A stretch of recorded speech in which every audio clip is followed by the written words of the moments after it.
Tick-tock, time to rock. Good evening, good morning, good afternoon to everyone who's watching from all over the world. It's your friendly neighborhood philosopher here, D Wood. And with me now, we've got Jai Apologetics and Daughter of Christ. How you guys doing? Yep. Hang on. Did I lose them?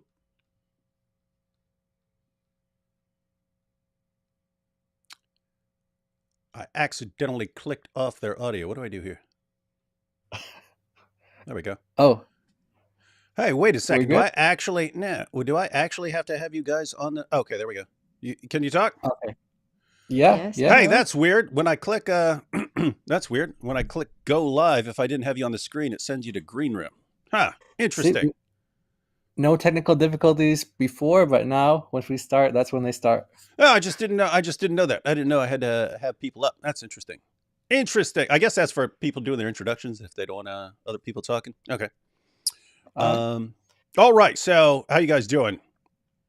Yeah, we're doing great. Thanks so much for having us on the channel. Thank you so much for having us. Yeah. So, what's your guys' background? How'd you get interested in this kind of stuff? Okay. All right, I'll start.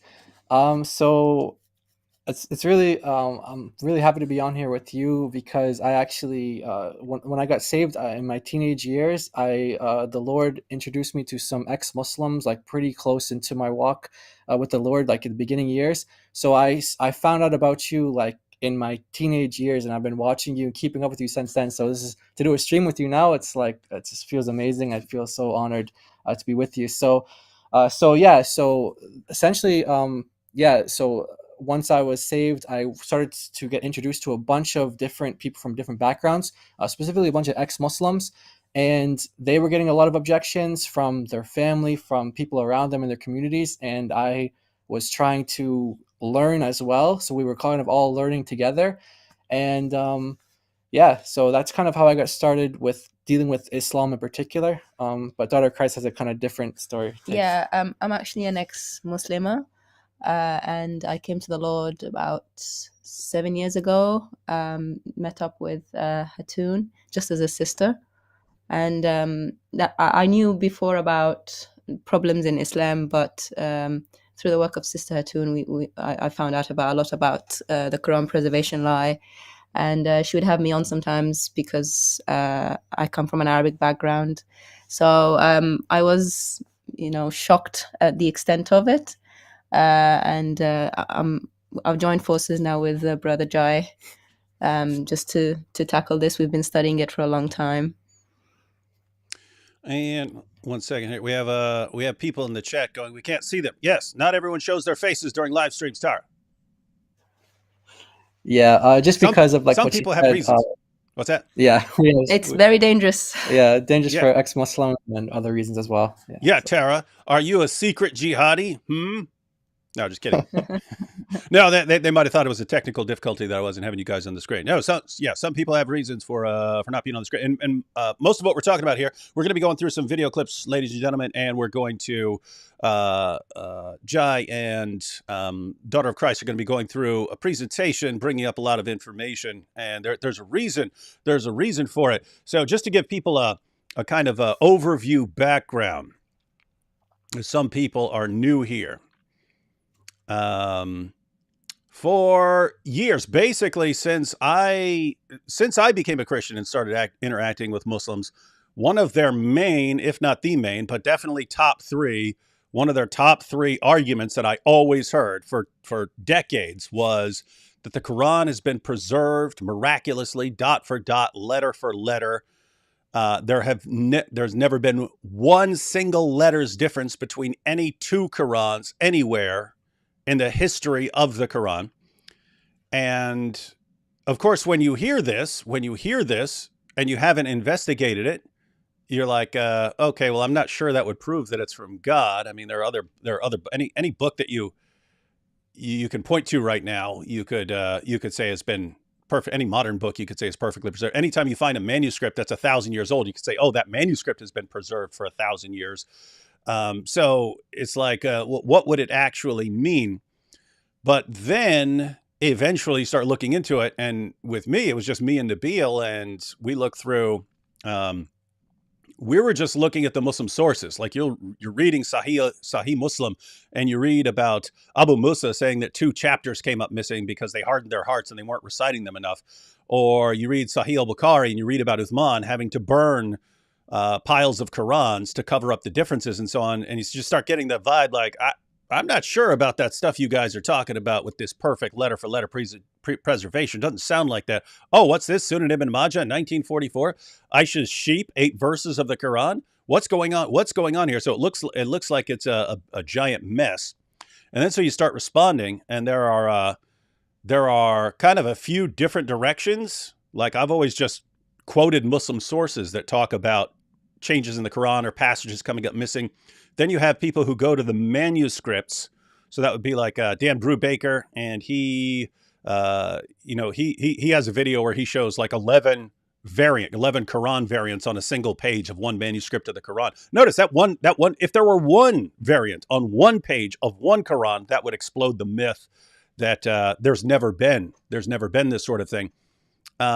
So some people go and actually put the manuscripts side by side and show, hey, this is not the same thing as this.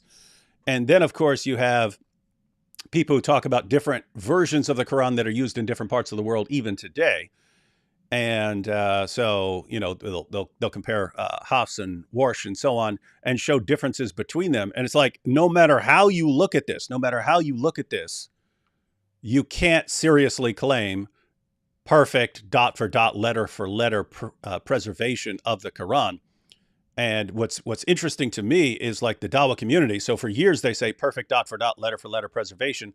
Then Hatun eventually shows up with 26 different Arabic Qurans at Speaker's Corner, puts them right in people's faces. And they, of course, go to the Dawah guys, all the Muslims there who get freaked out and they want to know what this is about. They go to the Dawah guys to explain this. They go to the same people who lied to them in the first place and said, you don't have any differences. They go to the exact same people and say, hey, explain this. And then they respond. They go, oh, yeah, it's just different accents because there are different accents and so on. And then they come back and they say, you see, yes, of course there are differences, but there are different accents. And then people show, no, actually, it's not different accents. And have you guys, I don't know, it's like lie. And then once that lie gets exposed, come up with another lie. And then once that lie gets exposed, then come up with another lie. And it's just amazing to me. The same community will keep going back to the same guys who keep telling them lies. Like they can't stay away. It's weird. Exactly. I have the same experience, and I've had Muslims accuse me of when I show them different Qurans, like, no, that you're photoshopping that's not actually really the Quran. That those are 2 different Qurans. You're photoshopping one word in for another place. I remember because I posted the clip where, because people didn't really know, I didn't really know much about Hatun. I'd seen her at Speaker's Corner with Jay Smith, but I didn't know who she was. But when she initially shared all those different Qurans, when I posted the video, got over 1 million views of just me showing her with all these different Qurans. And the responses I was getting was she printed those herself. Like Hatun has her own publication company, and all she does is make up Quran variants and print them. But that's how desperate they were to preserve this. But yeah, I'm sorry, I didn't want to interrupt. I wanted to verify what you were saying. That this became so ingrained in people's brains that when you show them, you put it in front of their faces. This is one. This is a different. Is that the same as that? You must have printed that. Why? Because I heard from my Dawah guys that there are no differences. Okay, well, you're supposed to conclude that your Dawah guys are lies, not that we're printing up our own Qurans and stuff. Exactly. Yeah, so they go from that usually that's like your average Muslim, probably like 99% of Muslims, honestly, that you run into, they're gonna say, no, there's no differences at all. And if you show them differences, they're like, no, you're lying. You're either, you're doing Photoshop, you're editing. So then there's websites where you can actually play like the imams like reciting the different Qurans. So then you play them reciting it. And you're like, no, that I had a Muslim tell me before that I was using a Christian website because the name of the website was called N Quran. So they were like, oh, no, N stands for Nasara. Like, they put the N on the houses in like Iraq, like ISIS would putting N on the houses. Like N stands for Nasara, the Christians. Like we've heard all sorts of crazy things. And they're saying, no, you guys are just editing these recitations together. And in another verse, he's saying another word, but you're putting it in here. I'm like, dude, we don't have that much time on our hands to do all that stuff. So that it just gets, then eventually, like you said, there are different levels to this, and they get a little they could do some research on it, they ask about it, and they're like, yeah, they're just accents, they're just different dialects. That gets debunked. Then they come back and they say, okay, there are differences, but they don't contradict each other. They just kind of add each other to meaning. They, add glory and magnify God in different ways, or they complete the story. And then you show them contradictions, and they're just like, just kind of just repeating, no, you're lying, and go back and forth. Yeah, the latest spin, the latest lies from the Dawah gangs is that, yes, there are differences, but show me one contradiction. They don't contradict. They add to the meaning. They make it deeper, more beautiful. And this is no problem at all. It's just another way that Muhammad allowed them in their ahruf to express the Quran. And that's the latest lie. Yeah, and it's so you guys are going to give a presentation again. That's the thing that baffles me most. If I had, matter of fact, let's suppose that Christian apologists had spent years going around saying that the Bible, they've always said the Bible's been well preserved, and atheist scholars will tell you that. But imagine they'd been going around claiming that there are no textual variants anywhere in the history of the manuscripts of the New Testament. That would be false. They could. Right. The position of scholars has been there are textual variants. The vast majority of textual variants are either meaningless, or there's something that couldn't go back to the original. In other words, that a textual variant can pop up in the 12th century because some scribe makes a mistake and so on. They don't take that seriously. They don't consider it what's called viable, meaning there's no way this goes back. It doesn't appear until the 12th century or something like that. But the vast majority are just meaningless or non-viable. Meaningless meaning, it's a spelling difference or something like that. There are a small minority of cases where it's meaningful in the sense that it would change the meaning of the verse. And there are variants that are viable in terms of you don't know what the original manuscript reading would have been. But there are no cases where this actually affects basic Christian doctrine or practice. You never find a variant where Jesus doesn't die. You never find a variant where Jesus isn't Son of God. You never find variants that actually affect Christian doctrine. And so, but amazingly, the Muslims who are actually somewhat honest about the textual variants, like Shabir Ali, acknowledges that you have these different versions of the Quran around the world. But he'll say, yeah, but it doesn't affect Islamic doctrine. It's like, wait a minute, that's all you guys had to say from the beginning, and we wouldn't have thought you were liars. You could have said, if they had said, hey, the Quran's been pretty well preserved. Yeah, you had some problems along the way, but we basically have what goes back to the original Quran, and it's been well preserved. And you do have some differences, but it doesn't really affect Islamic doctrine or practice. We would have had discussions about preservation and so on, but we wouldn't have thought liars. Instead, they said no, perfect preservation right down to the letter. And then when it was pointed out, no, it's not. Then they changed it to accents, and no, it's not. And then they're still modifying it. They're still modifying their explanation, and whatever happens, they just can't be honest. It's like it's impossible to just say, because once they're honest, then what they would have to say if they were completely honest with the evidence is, anytime you have a book being copied by human beings for centuries, you're going to have textual variants. And so the Quran and the Bible are in that respect in the same boat, meaning once you have human beings involved, human beings are going to have things like spelling differences and so on. But they don't. They have to have the Quran in this separate category. And the only way you can get the Quran in this separate special category is if you lie about it. And so they have to keep lying. Exactly. Yeah, and exactly, and to your point about if there is this original book or anything, we have originals for Sumerian tablets. We still have 4,000-year-old tablets originally engraved and carved, and scholars, Near Eastern scholars will they study those till today. You see them in museums and things. These are the originals. What does that mean? But, yeah, it must mean from Allah. It's a miracle. Yeah. So, right. Yeah, and that's a good point. If you have a tablet that survived thousands of years, following their argument, you'd have to say those are the inspired word of Allah. What's interesting is all this is for years, I've been using a quote when I give presentations on the Quran. I give quotes from Muslim apologists and scholars over the years who've claimed perfect dot for dot, letter for letter preservation to show what the claim is. Before I would give those quotations, and then I would go into just what the Muslim sources say about how sloppy, what a messy process the preservation of the Quran was. But what was amazing is for years I quoted Mazar Qazi, and I didn't know this was Sheikh Yasser Qadi's dad up until a few months ago or something like that. But I didn't know this was Yasser Qadi's dad. But this is a quote from his book, 130 Evident Miracles of the Quran. And this is absolutely amazing to me because he makes the claim not just about what Muslims believe. He says that non-Muslims agree on this. But he says, here's the quote from 130 Evident Miracles of the Quran. Muslims and non-Muslims both agree that no change has ever occurred in the text of the Quran. It is a miracle of the Quran that no change has occurred in a single word, a single letter of the alphabet, a single punctuation mark, or a single diacritical mark in the text of the Quran during the last 14 centuries. During the last 14 centuries, not a single letter's difference. And of course, so that's Mazar Qazi.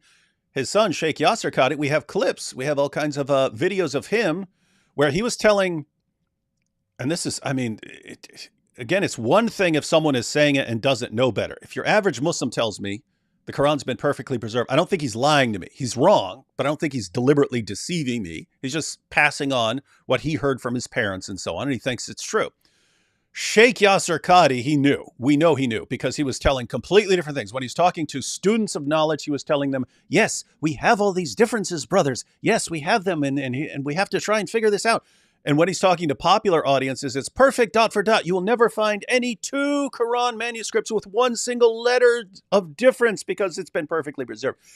And it's just so, these are the guys who are lying. It's like, if that were the case, if Christian apologists had been doing this, if Christian apologists in general had been saying there's not a single letter's difference between any two New Testament manuscripts in the entire history of the New Testament, and then it got exposed, I would have trouble going back to those same Christian apologists and saying, okay, now now non-believers, non-Christians are exposing that line. They're showing us manuscripts showing that has all been a lie, that the entire Christian apologetics community has been lying for all these years. How do we answer them now? Oh, just go and tell them it's different accents or something like that. I would be like, I would never trust these guys again in my life, ever. I couldn't bring myself to trust people who keep feeding me lies. It's just, so that's why it's amazing to me that you have these Dawah guys and they tell everyone perfect preservation, dot for dot, like this claim of Mazar Qazi and of his son, that there is not a single letter's difference between any two Quran manuscripts. I don't know what his dad knew, but Sheikh Yasser Qadi literally wrote the book on sciences of the Quran. He knew that was a lie. He knew there were differences, and he was telling them. And then when people find out about them, they'll go back to the same Dawah guys and the same scholars. Oh, how do we explain the fact that you told us perfect dot for dot, letter for letter preservation, and the unbelievers actually showed us that what you were saying was incorrect? What do we say now? Oh, go out and say that it's just accents. And it's like, what is this? Is this a lie factory? Dawah is like a lie factory. Yeah, it is. It is. And you know something, Muslims have known about this for, there are like books dating back to like 1,000 years. There's one like الانتصار للقرآن. So there's a scholar from like the 10th century, al-Baqalani, and he said he's writing this book that Dr. Christ just mentioned. And it's refuting like the unbelief, like, people who considered to be heretics, like the Shia. They were using the variants of the Quran to say, you guys are saying that the Quran is preserved and is uncorrupt, but you guys have all these different readings of it, all these, like, you have all the qira'at and things like that. And it's because the Shia, they reject the hadith about 7 ahruf and things like that. So they only think that there's one harf, one original kind of reading. It was only revealed in one way. So they were using these variants in the 10th century, like to argue, look, you guys are saying that there's only like this preserved Quran, but actually you guys have so many different versions of it. What's going on? And so he's writing this book try to answer them, respond to them. So what I'm saying is Muslim scholars knew this for like 1,000+ years. They knew ever since the dawn of Islam, but for some reason they lie to people, and I've heard different people give different numbers to this. I've heard like what's that guy's the guy with the funny Mufti Abu Laif, and then Shadi Nasser. I've heard them say it's like this kind of myth about one Quran. They kind of say like maybe 200 or so years old or so. Like this is like goes back that far.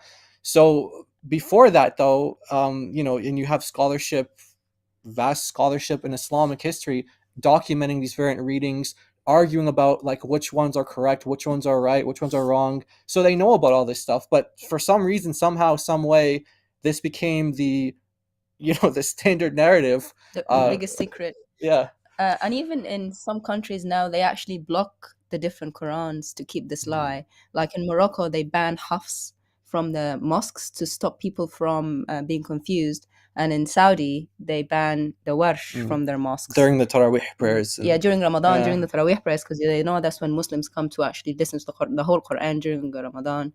And we recently played a clip of Sheikh Fawzani. He was asked about this. What if an imam reads a different Quran, a different recitation? And he said they are not allowed to do that because that will cause confusion. They don't actually allow people to read the different Qurans to their congregations. And that's interesting because what Jai was just pointing out, that you do have these discussions. I mean, you have Abu Ubaid's Kitab Fada'il al-Quran, which isn't very long, but it's a list of Quran variants that have come down to. You have the famous quote from Ibn Umar, so he was first generation. He's a companion of Muhammad, but he goes out and he starts talking to the next generation. These guys were saying they'd memorized the entire Quran. He said, don't say you've memorized the entire Quran. You don't even know what the Quran is anymore. Because so much of it's been lost. Just say you've memorized what's left. You've memorized what remains. Then you have Ibn Abi Dawud's Kitab al-Masahif. That was one big book on the Quran differences. And so you're right that you go back and it was normal in the past. And so you'd think, okay, this is just a modern lie, like the scientific miracles. It's something they came up with recently for apologetic purposes. But at the same time, it is connected to the earlier stages, just because when Uthman is told about all these differences and that Muslims are arguing about what the authentic, the correct reading is, the solution is burn it all. Right. And it's like the appearance of unity, the appearance of just having one Quran is more important than the truth of the matter. So truth is secondary to the unity and the consensus. So if you have disagreements, just destroy those disagreements and pretend there's just this one thing. So it's weird where for centuries they talked about the differences, but Caliph Uthman gives the example that no, it's actually more important sometimes to hide the truth. Exactly. And like Yasser Qadhi says, like, the hadith about the ahruf, like he talks about like Ubay, there's a different version with Ubay, and he has these doubts, and he says, well, I haven't had so much doubt in Islam I haven't had this much doubt since before I became a Muslim. And that was at the realization that there's different readings, different versions of the Quran being taught in his time, and it caused confusion from the very beginning. Like Yasser Qadhi notes that in the interview. Hijab. Yeah, in fact, and again, guys, we're about to go into Jai and Daughter of Christ are about to give a presentation. They're going to give a lot of details. So, guys, if you want to actually, and this is, ladies and gentlemen, this is what needs to happen. People need to learn how to respond to the Dawah lies, because it's just a sad state of affairs where their Dawah guys are going to keep lying to them, and we're going to have to keep exposing the latest lie. This is going to keep going on and on and on until the people, there's a light switch moment and they realize, wait a minute, we cannot trust these guys anymore. They lied to us. Then we went right back to them after their lie was exposed, and we asked for the next lie, and then we got the next lie, and then we went out and shared that lie, and then that got exposed. So we went back to the same guys, and they gave us our new lie. It's a rough situation, and you think, why are we wasting our time? If these guys really want to be lied to this badly, why are we trying to help them? Well, we got to try and help them anyway. Just got to be relentless, and no matter how long it takes, have to keep exposing the lies, because it eventually does catch on. It's just like with the perfect preservation lie or the scientific miracles lie. We spend decades correcting these things, and finally they start changing their story and acknowledging that it's not correct. So change does happen. Progress is made. It just takes a while. But before we go into the presentation, we're going to watch a little bit from our good friend Sheikh Yasser Qadhi. Anytime you guys want, I'll probably pause it at various spots. I have like 3 minutes of clips where here Sheikh Yasser Qadhi, this is from his famous Holes in the Narrative. There were two main events. There were two main events in destroying the myth of perfect dot for dot, letter for letter preservation. That was one, Hatun showing up with all the different Qurans that she said she bought these at various Muslim bookstores around the world. Right. And she started noticing that there are differences. So Hatun, and then this eventually sent the Dawah community into a kind of panic. People found out that Sheikh Yasser Qadhi, behind the scenes, was saying something very different from what he was saying in public. In public, he was saying perfect dot for dot, letter for letter preservation. Behind the scenes, he was saying, no, we've got some problems here.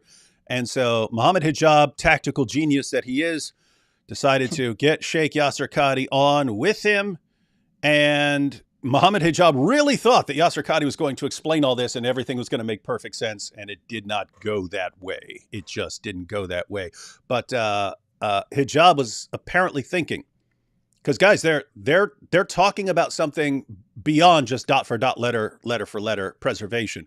They got to the topic of whether you can explain the differences in terms of things that all go back to Muhammad. And the famous Holes in the Narrative comment from Sheikh Yasser Qadhi was about that there are holes in the scholar's narrative, that we can explain these things. He was saying there are holes in that narrative too. And so we're going to watch a little bit of it. I'll pause it a couple times. You guys can add any, you could comment on this because I'm legitimately confused how you can view on YouTube. Anyone can go there. How you can watch clips of Sheikh Yasser Qadhi telling popular audience, perfect preservation, dot for dot, just like my dad used to say. Perfect dot for dot, letter for letter presentation. Not one letter's difference between any two Qurans anywhere in the history since the time of Uthman. And then you can see other clips of him saying behind the scenes, of course there are differences. You can go to different parts of the world. We use different Qurans and so on. And there are holes in there. You can see all of that and then still go to a Yasser Qadhi lecture and think you're getting the truth. Think that you can trust this guy. I mean, it's amazing. Yeah. It's weird. It's like the community accepts that Islam lies. You know what I mean? It's like they accept that lying is part of Islam, so it doesn't bother them, right? We don't accept it. So if a pastor or something like that were exposed as a liar, we wouldn't trust him. You're not supposed to be lying. When the community keeps going back to people who are known liars, it's like this is just part of Islam. It's wild stuff, man. It's wild stuff. Yeah. But let's take a little look at Sheikh Yasser Qadhi here. Every single student of knowledge knows, who studies Ulum al-Quran, that the most difficult topics are ahruf and qira'at. You guys want to break down what ahruf and qira'at are? Yeah, sure. So ahruf refers to the hadith of the seven ahruf, where Muhammad said that the Quran was revealed in these, no one really knows what ahruf means. So sometimes when you see it in like hadith translations, they'll just leave it like transliterate it as ahruf, and I think Arthur Jeffrey translated it as modes. So a lot of people use that as a translation, but no one really knows what it means. Muslims have said that there's over 40 opinions as to what ahruf means. At the end of the day, Muslims just don't know at all what it means. So there's something in this kind of category of variation within the Quran that is called ahruf. No one knows what that is. Some people say, these are tribal dialects and things like that, but that is shut down by Muslim scholars because they point out that in the hadith about the seven ahruf, you have Omar and Hisham, who are both Qurayshi, both from the same tribe, and yet there's differences there where Omar is grabbing him by the neck and drag him to Muhammad and basically ready to kill him. And he said, no, actually, it was revealed like that, and it was revealed like that, and it was actually revealed in 7 different ways, 7 different ahruf. So that's ahruf.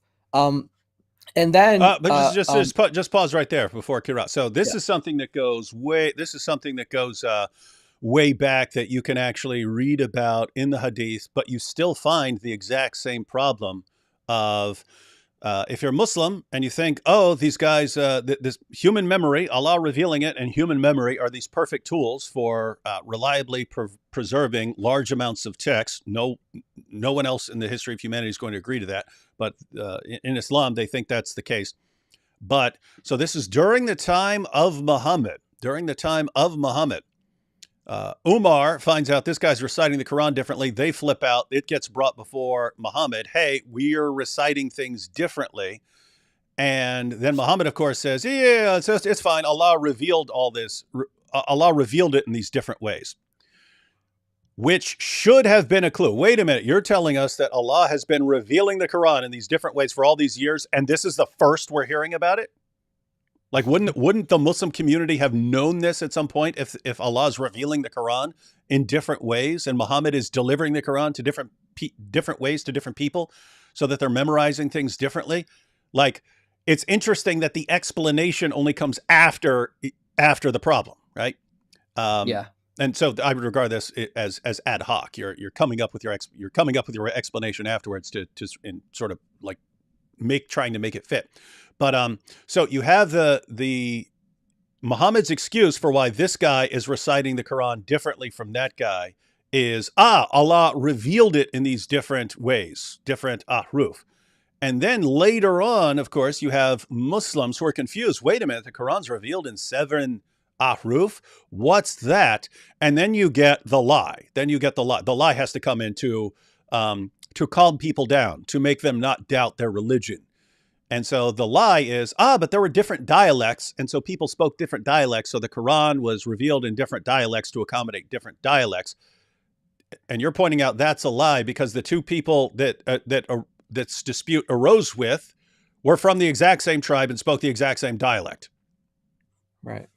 Okay. All right. So, but again, we see the problem that goes all the way back to that. So anyway, that's what Yasser Qadi means with ahruf. And as Jai pointed out, there are dozens of different explanations. No one knows what the different ahruf are.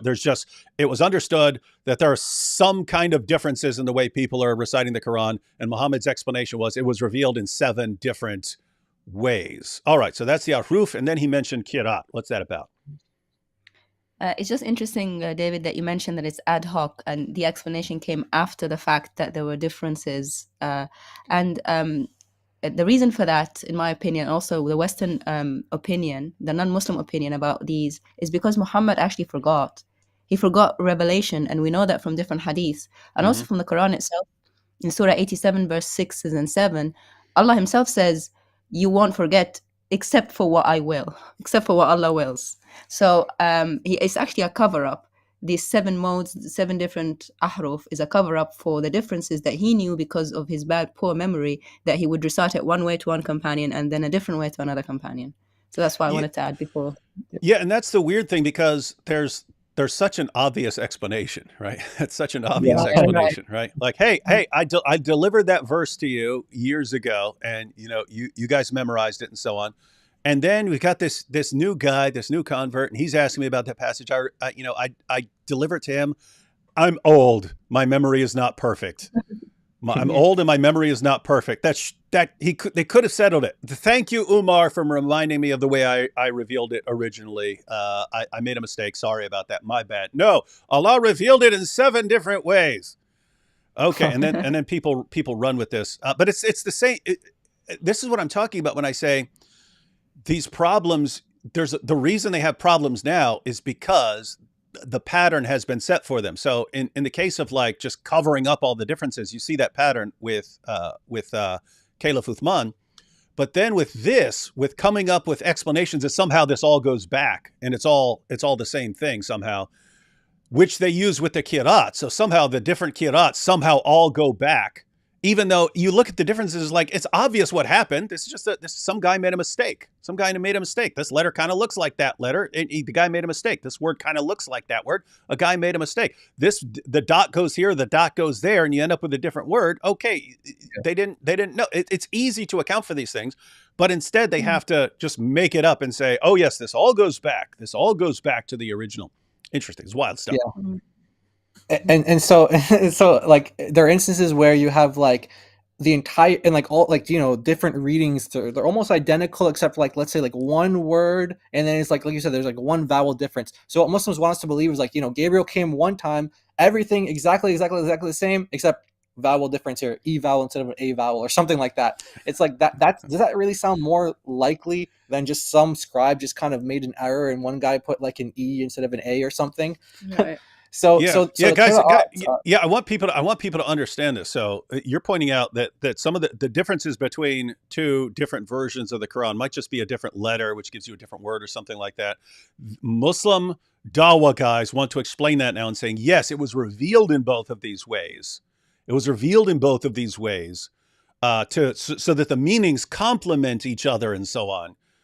And what we're pointing out, that one of the main takeaways, guys, if you don't take away anything else from this entire live stream, this is one of the few takeaways that you absolutely must keep in your mind, how they explain things in ways where they kind of preserve the lie, because preserving the lie, the myth, is more important than the actual truth.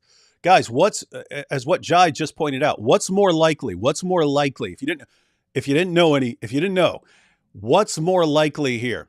That Gabriel revealed this to Muhammad and then comes back at some later point and reveals it again, but has one letter change? Or one tiny word change? And so he comes back and he says, now I want you to go reveal it to that group over there with this one letters change, Muhammad. I want you to do that. What's more likely, that or that some scribe at some point got the wrong letter? That's the point. It's pretty easy to understand it, and we wouldn't even have a problem with that. Human beings screw things up. Human beings mess things up. I could take any book in this room and copy it by hand. I would mess up. I would make a mistake. That doesn't change the reliability of the book that I'm talking about. It's about me. But they can't grant that there could even possibly be a human being who could make a mistake, because then and the reason is because you pointed out they didn't have a problem with this in the past, but now they spent decades saying perfect preservation is the criterion, and any textual variance in the history of the New Testament shows that God is not protecting it. And since they've spread that lie, and I would say that's just idiotic, like if you have a scribal, if a scribe makes a mistake, that shows that God has not preserved the book. Okay, that's the criterion that you guys have laid down now. They can't deal with the fact that a scribe would make an error, because they've brainwashed their entire community thinking that shows that God isn't with the book. And Exactly. now they're stuck with it. So now they have to explain everything and say it somehow all goes back to Muhammad. What about all these different? Yeah, they all go back. What you saying that Allah was revealing it through Gabriel in all these different ways and all these different? Yeah, he revealed all these different things. And it sounds put it this way: the more variance you pile up, the more insane this explanation sounds. Exactly. And when you talk about, variants of the Bible, I used to only, when I first learned about this topic, about the different Qurans and different variant readings and things like that, I used to only bring this up as sort of a defense whenever Muslims would say, oh, you guys have textual variants. And then I noticed when I started using it as a defense to that, like, okay, well, let's enter our question here. This is the Christian response to that. Now, how do you account for these differences? And what I found out is, when I started, saying that as a defense, I realized that actually became also an effective way to just even witness to Muslims at all, like as something to lead with, because it's something that they're just lied, like we've been saying this whole time, like they're just lied to about this from like the very early ages that they're Muslims, their whole lives they're lied to, and then when they're confronted about the topic, they go, like you say, they go to the same exact people who lie to them, and then they just lie to them some more and some more and some more. So I found it's a very effective way to kind of like break that barrier, that stumbling block that they might have. Like, okay, if they lied to you about this, what else could they have lied to you about? Well, they lied to you about Jesus not dying. They lied to you about Jesus not being the Son of God. All these other things. So I use it kind of like as like a, just kind of breaking the ice with that other stuff. Yeah. Yeah, guys. And so this is another, because not everyone is going to remember a lot of what is shared in a long live stream, but one of the takeaways is what Jai was just saying, how you would use this. Jai and Daughter of Christ, you're going to be going through some variants in the text of the Quran. One, you want to get the big picture about the history of the Quran, but two, you want to learn some specific variants. Pick whichever one you like best or whatever one you're most comfortable with. Learn that And when you're having a discussion with Muslims, bring that up. Hey, is this the same as this? And then what you want to get to, there's a bigger picture. There's a bigger picture. Why do your Dawah guys, why do your leaders tell you one thing when it's obviously not true? You're looking for, again, it's a light switch moment, like click. Yeah. Oh, I can't trust it. It might take, it's not going to happen after one example. Sometimes this is something that could take years. Eventually, wow, I cannot trust these guys. And if I can't trust them about what they said about the Quran, if I can't trust what they said about Muhammad, if they told me one thing about Muhammad and then I hear from Christians and atheists and other people that these things aren't true, and I look it up and it's actually the Christians and the atheists who are telling me the correct information, and my leaders have been lying to me, maybe I just can't trust these leaders I've been following my entire life. I need to go and look into this for myself. And that is someone who's on his way out of Islam. So again, before we go on, and then we're going to jump into the presentation. I know you're going to be covering more of this later, but just in a nutshell, so we have the ahruf. No one knows what they are. Goes back as an explanation of Muhammad for differences. What about the qiraat? Okay, so this relationship he's talking about between ahruf and qira'at. So this is where it gets a little complicated, and this is why he said that there's holes in the stereo narrative, because you have different scholarly opinions as to what the ahruf are and whether they continue to exist or not. So, for example, someone like At-Tabari, they say like, Uthman actually he burnt 6 of the 7 ahruf, and there's only one, the singular of ahruf is harf. There's only one harf left. There's only one left. And so he goes into like a long kind of detailed explanation for, so if 6 of the 7 were destroyed, how does that jive with the Quran being preserved? And he gives this whole kind of take on it. And that's one position. Then you have another position that says, some ahruf exist insofar as they're compatible with the script that Uthman used, the undotted kind of rasam, the script that he used.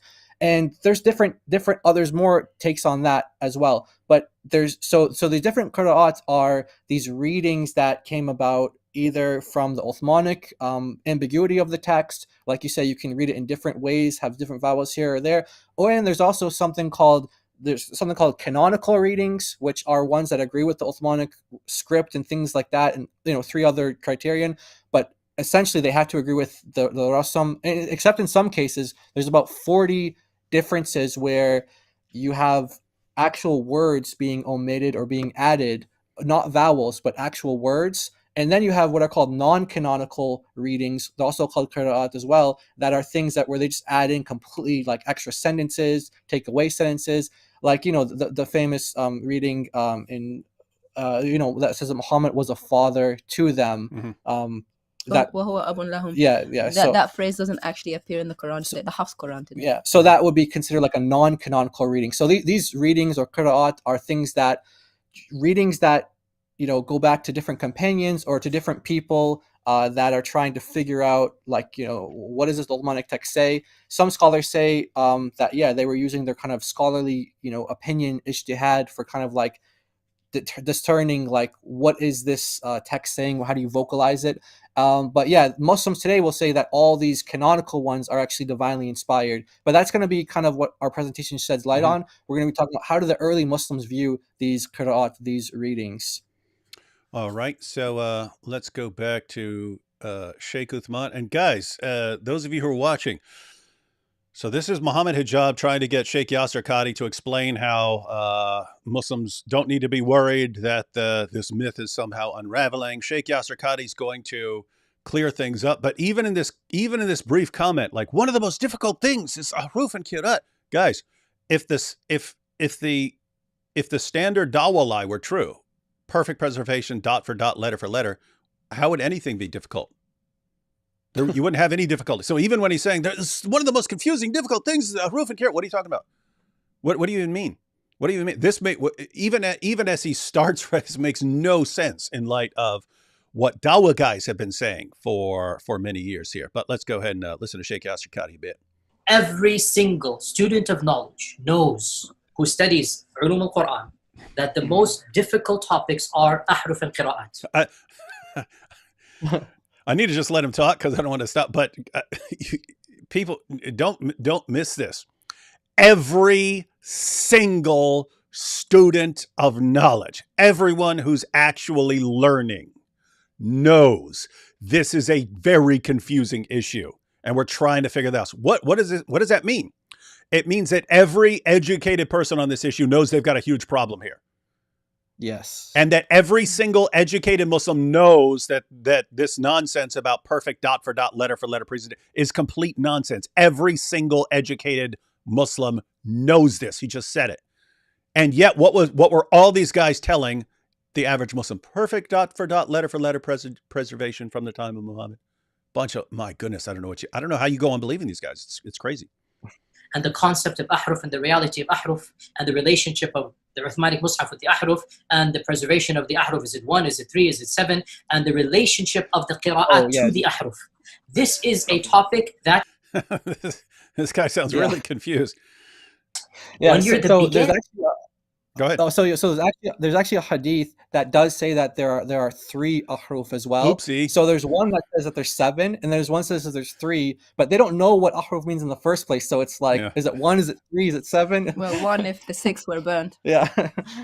And it's amazing given how they criticize the doctrine of the Trinity. It's 1, and it's 3, and it's 7, and it's all the same, and it's 10. And it's amazing. Right. Beginning student of knowledge, you're like, what is all of this going on here? When you go a little bit more, you look that when you're the beginning student of knowledge, you're like, what is all of this going on here?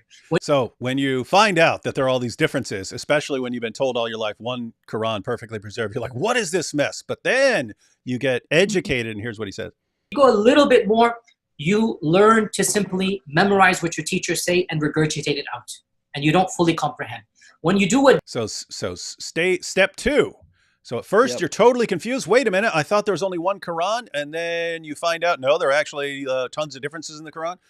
And so you're confused. But then you go to your scholars and they say, yes, this can all be accounted for in ahruf and kirat, and all goes back to Muhammad. And so, you think, this all works, we're fine. And then you keep studying. Don't fully comprehend. When you do a deep dive is when things get very, very awkward and difficult. And this isn't new. This is from the time of the Sahaba. This is... Isn't this funny? This is exactly what you were saying, Jai, that this isn't new. This isn't new. This goes way back. This confusion goes way back. And he's saying, you do a deep dive and you find out the responses that you've memorized from your scholars. This is actually a big problem. Guys, again, everyone is watching. If the claims of people like let me pull up the quote again. Sheikh Mazhar Qazi, Muslims and non-Muslims both agree that no change has ever occurred in the text of the Quran. It is a miracle of the Quran that no change has occurred in a single word, a single letter of the alphabet, a single punctuation mark, or a single diacritical mark in the text of the Quran during the last 14 centuries. If that claim were true, not one letter, not one punctuation, not one dot of difference in the entire history of the Quran. If that claim were true, would you have this confusion here? Would you have your scholars freaking out and say, what is this? What is this mess? Roof and Kira, what is this? What is this? No, you wouldn't. No, you wouldn't. What does it take for you guys to realize that you're being lied to? Like what? Like I would need a fraction of this to say I would never trust this guy again, or the entire Dawah community. I would need a fraction of this. You guys are just buried in it and you keep believing them. What is this? What is this stuff? Go ahead. Good. Sorry, guys. Do you think his dad disowned him after he said that, Yasser Qadi? No, I don't think so. I mean, you just wonder whether his dad knew he was lying or not. But it is a situation where I think probably the reason that Sheikh Yasser Qadi went on saying it for years after he knew it was false was probably just, I don't want to expose my dad as a liar. Right. Maybe that's where it comes from. Muslims don't. Yeah, I mean, imagine your dad is one of the guys who champions this argument and puts it out in book form, champions this argument around the world, and then you go to college and you find out that's all false. It's completely false. Like obviously false. And this is what your dad's been telling. Like, what do you do? What do you do in that weird situation? It's like, I hope he's not going to honor kill me or something. Yeah, I just can't wrap my head around it either. Like he's literally saying, okay, you're at this beginner level. It's all confusing. What's going on here? You were taught there was only one Quran, no differences. Muhammad's time till today, no differences at all. Anywhere you go in the world, there's only one Quran being recited, no matter where you go. And then he's like, you go to this other level, this next level, and then you just sort of regurgitate what your scholars say, and you just repeat what they say. And then the next level is you realize that your scholars lied to you. It's like, I know, I just can't wrap my head around this, how this is not like problematic or, to these people, like to Muslims. Yeah, it's like tiramisu, these layers of lies, right? It's you're a beginning student of knowledge. You find out, oh, I heard all my life one Quran, perfect preservation. That was a lie. So everyone, my family, I mean, even though they weren't deliberately lying, they're just saying things that are false. But my entire community has filled my head with something that is completely false, and it's shocking. Oh no, what do I do with all this?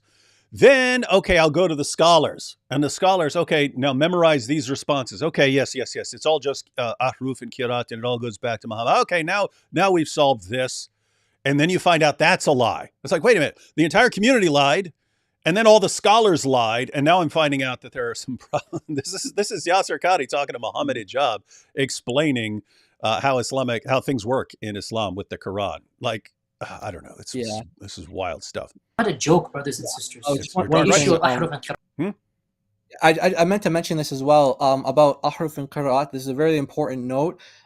So when I was first learning about this topic, and I would use this in interactions with Muslims, I was, talking to a Muslim about it, and he's like, oh yeah, well, we just, I was showing him like, here's hafs and here's warsh, and he's like, oh yeah, those are just the ahruf. And so he got me thinking, wait, so you're saying that these are actually the ahruf? And then I wasn't until later when I started to do more research on this, I realized that those Muslim scholars say that if there's one thing we know about the ahruf, because we don't know anything about them, but if there's one thing we know, it's that they're not the qira'at.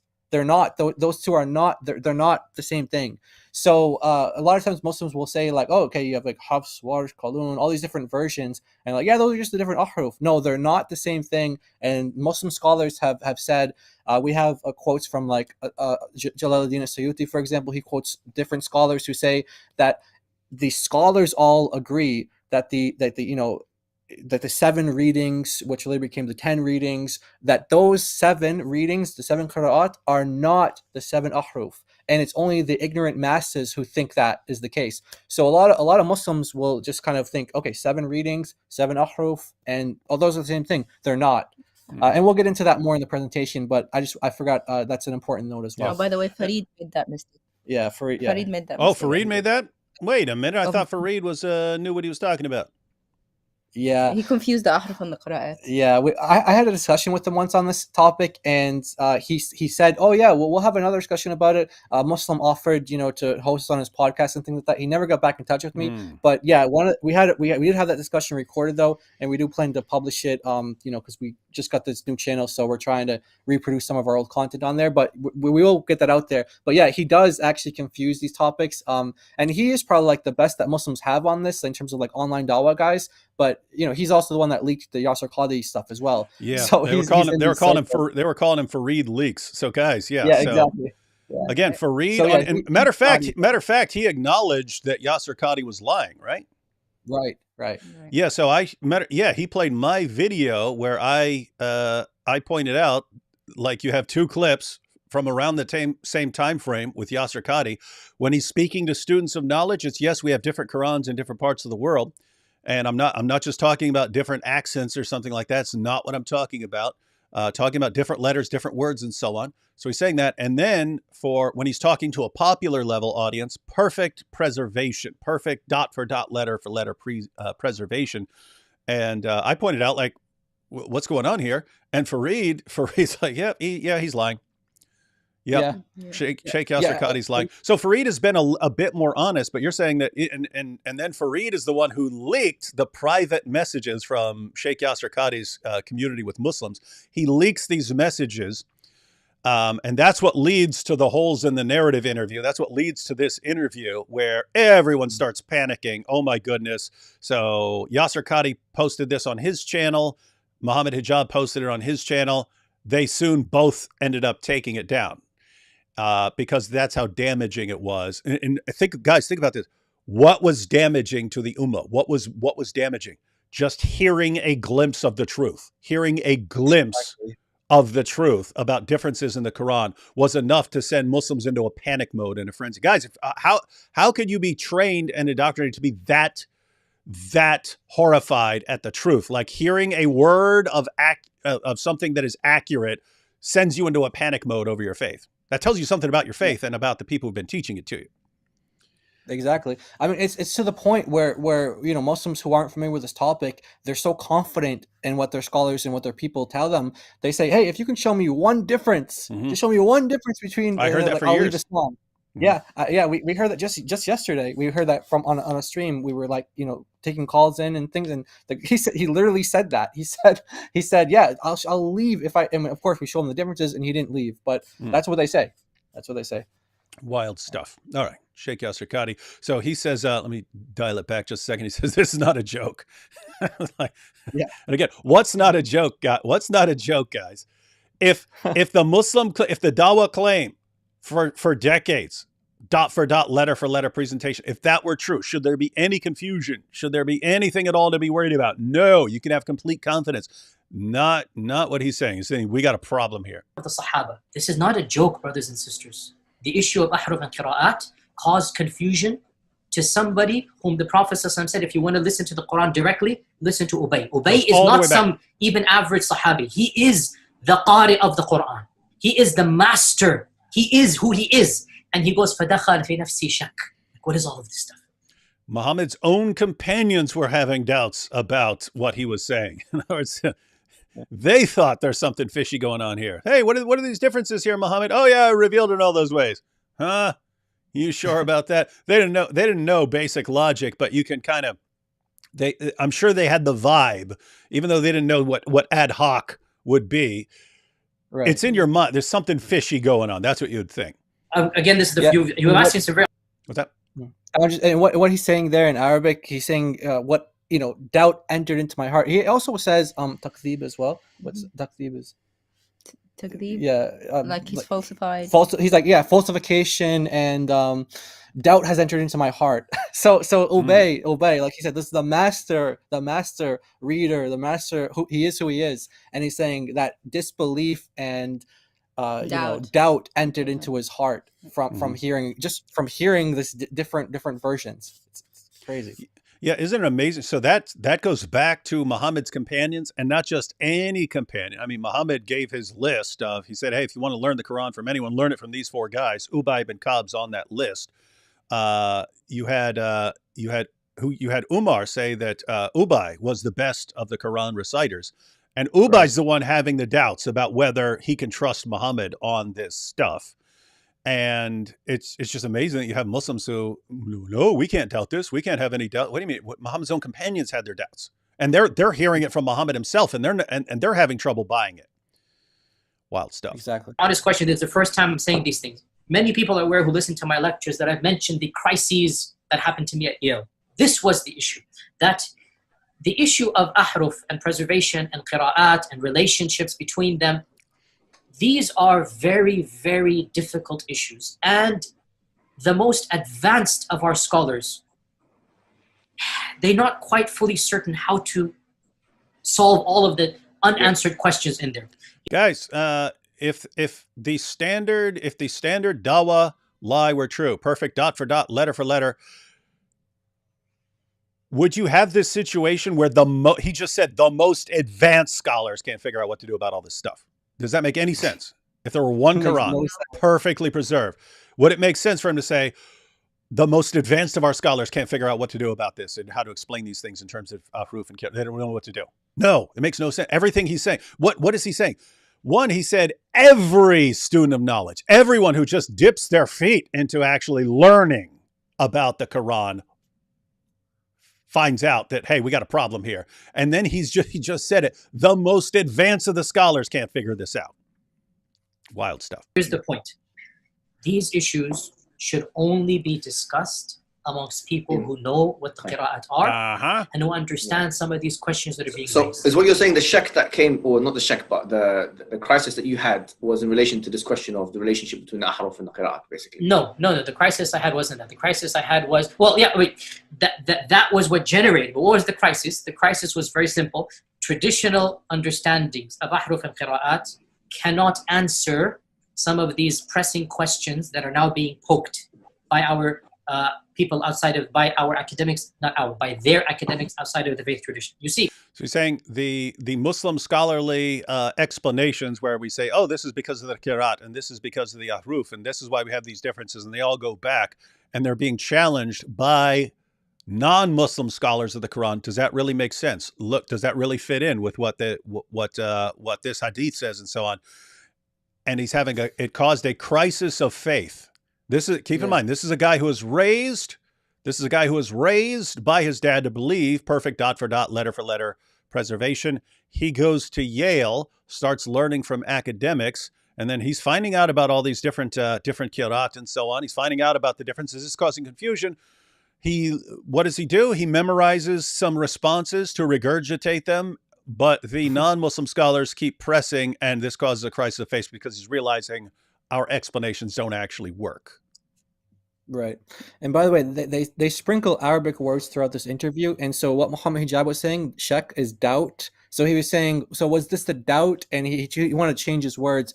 But they do that. I noticed that they were doing that throughout this interview. They were like sprinkling it with Arabic and, you know, using sort of technical words as well, just to kind of, because they want to kind of, they don't want to confuse people to the most, you know, obviously what ended up happening was the comment section first got deleted. It was disabled. And then the video was you know, this half hour of the discussion was gone. And then eventually the whole interview was taken down. It was like those 3 steps, because they saw, and I remember you did a video on this, you showed the comment section from the original video before they deleted it, and you saw all these Muslims saying, what are you talking about, Sheikh? What do you mean? And they're having all these doubts, all these problems. They're like, what? They were so confused. Yeah. And also another point is that the crisis came from the Islam being put under some scrutiny outside of Islam.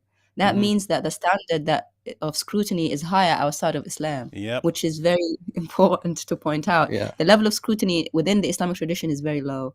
Whereas if you bring it out to the outside, you know, academic, you see what happens. Yeah. So what he's, so that point is that you might put it, when an issue arises within the Muslim community, a scholar gives a response that appears to Muslims to solve the problem, and Muslims just say, hey, you know, that's what our scholar says, and they think that solves the problem. And so what you might say is that if these do not actually work, and non-Muslim scholars can come along and say, you know, that doesn't work, because he says it. I don't know if he says it in this clip I've got, but he says, and you know they're right. You know they're right because you know your sources and the objections they're bringing. You know they're right. So he's saying, wait a minute, it's all there. We've accepted this sheikh's explanation and we regurgitate it, but we know it's wrong. We know it's wrong because we know the sources that show it's wrong, and we know this non-Muslim scholar is right.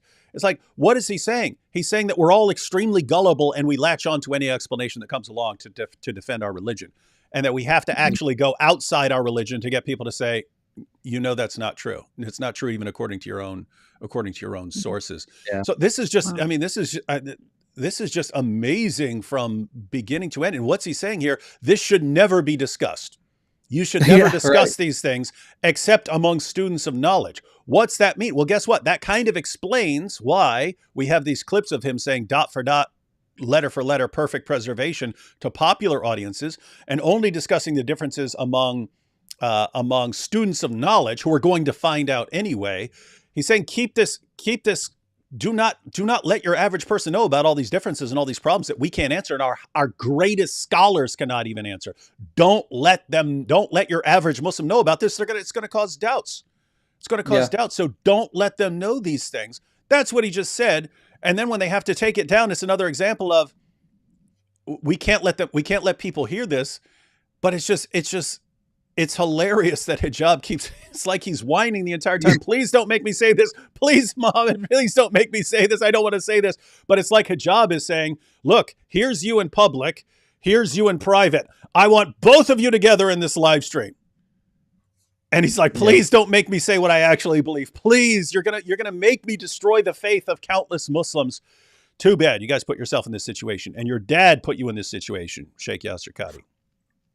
Yeah, there was a hilarious parody of this that was done. I think it was by an ex-Muslim, and it was it was like kind of like what you were just doing there. Like he was like, "Don't press me, don't press me," and then he's like, "Press." It was a parody. I think he ended up deleting that because Muslims, the religion of peace got to him, and they were like threatening him and stuff.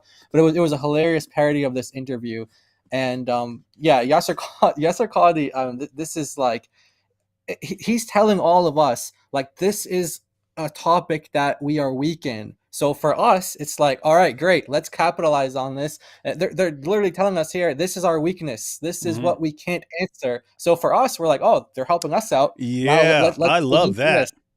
I love it when they let the cat out of the bag. Like this has happened. This has happened for. I'll make a video and I'll think it's just some like minor point, or I'll just think I'm being silly. And then I'll find out people like panicking later on over like, wait, what? Wait, what? What bothered you? Oh, that? Okay. Like years ago, I made this video. I was just goofing off one day, and I made a video. Does Allah commit shirk? And I pointed out that in the Hadith, Muhammad says, if you swear by anything other than Allah, you've associated it as a partner with Allah. I was like, oh, okay, well, in the Quran, Allah swears by literally everything. He swears by literally, swearing by this, swearing by that, swears by this guy, swears by that guy, swears by this. And then he says, I swear by the seen and the unseen. Well, guess what? That's everything. And only two categories of things, seen and unseen. Swears by the seen and the unseen. That's everything. Allah has sworn by everything. Therefore, he has associated everything as a partner with him. He has committed more shirk than anyone else in all of history. I was just goofing off saying, ha, ha, ha. But then years later, Muslims are coming up to me. Look, I can answer that. Look, let me tell you. Wait, that bothered you? Like I had no clue. I had no clue that was going to bother anyone. I was just goofing off. But it's the point is they give us information on what their weaknesses is. And guys, what was just pointed out there. If Sheikh Yasser Qadhi is talking about the crisis of faith, learning these things had on him, and he gets exposed by Fareed. Fareed's like leaking out. We can't trust this guy. Look at what this guy's saying. And what he's saying is true. We've got this issue of of all these differences, and our scholars can't figure these things out. And these guys go into such a panic mode afterwards that they start chopping the thing up, and they cut comments, and then they deleted the things, and then they're trying to cover them up. Guys, they're giving you a roadmap. If you want to absolutely wreak havoc in the Dawah community and in the Ummah, learn some of this information and share it everywhere. And so that's that's why we're here today. And guys, I'll say this again. The link to Jai and Daughter of Christ's channel is in the description box. Be following them, because sounds like they're going to be giving lots of information about this stuff. And guys, it's an interesting situation. You don't have to know everything. You don't have to know everything that Jai and Daughter of Christ. You don't have to know all of it. Learn one or two or three examples. Learn one or two or three examples and share them anywhere. Share them everywhere. Take a screenshot of a difference between two different versions of the Quran. Share that all over the place. Muslims, how do you explain this? It's very easy, very, very easy stuff to do. So, yeah, we gotta do this. And I think, and it's amazing, Jai and Daughter of Christ, going all the way back to when I was starting off. This is after Nabil became a Christian, like a year or two later, when we're figuring out what we're going to do and stuff. He was saying the biggest issue that we should focus on is preservation of the Quran. And I was thinking, that's not interesting to me at all. Like, what are you going to show? that there are textual variants? Of course there are textual variants. It's obvious. He was saying, no, you got to focus on that. And I'm thinking, why? I don't regard it as a problem. I don't regard it as a problem that scribes made mistakes or something. I don't care. It's not. He's like, yeah, but it's going to bother Muslims. I'm like, why is it going to bother Muslims? And so I was like, I resisted the entire time, and I would give presentations to show some of the problems. But I was thinking he was wrong about how essential this is in Islam, how Islamic thinking is different from the thinking of everyone else. So I'm thinking I wouldn't think that's a problem. And he was saying, no, this would be a huge problem. And it turns out he was right. This was way bigger than I realized. 100%. Muslim environment, there's always some respect that we have for the Quran. We should. In a Muslim environment, we'll press a little bit, and then we'll say, okay, khalas, sami'na wa ata'na. And that's great, alhamdulillah. When you go to academia, they don't have that red line. And they're going to just, the famous story of the emperor with no clothes. They're going to just point out, no, that doesn't make any sense. Well, that's not true, and this and that. And they'll bring issues, which I'm not going to mention explicitly, that are true because they're in your own books. They're not inventing anything new. They'll bring you riwayat and they'll bring you athar. And you guys catching that? Saying the non-Muslim scholars bring you things that you know are true. You can't reject them, but they're contradicting your explanations that you've memorized from your scholars. And you know it's the non-Muslims who are correct and your Muslim scholars are wrong. What Muslims of the world, why do you have to get the truth about your own religion from outsiders and your own best scholars are giving you lies? Tell me how that does not reveal something to you about your religion. How? I cannot figure this out. When you say, hey, if I want truth about my book, I have to go to outsiders because insiders will lie to me. How does this not bother you? It would bother me. Yeah.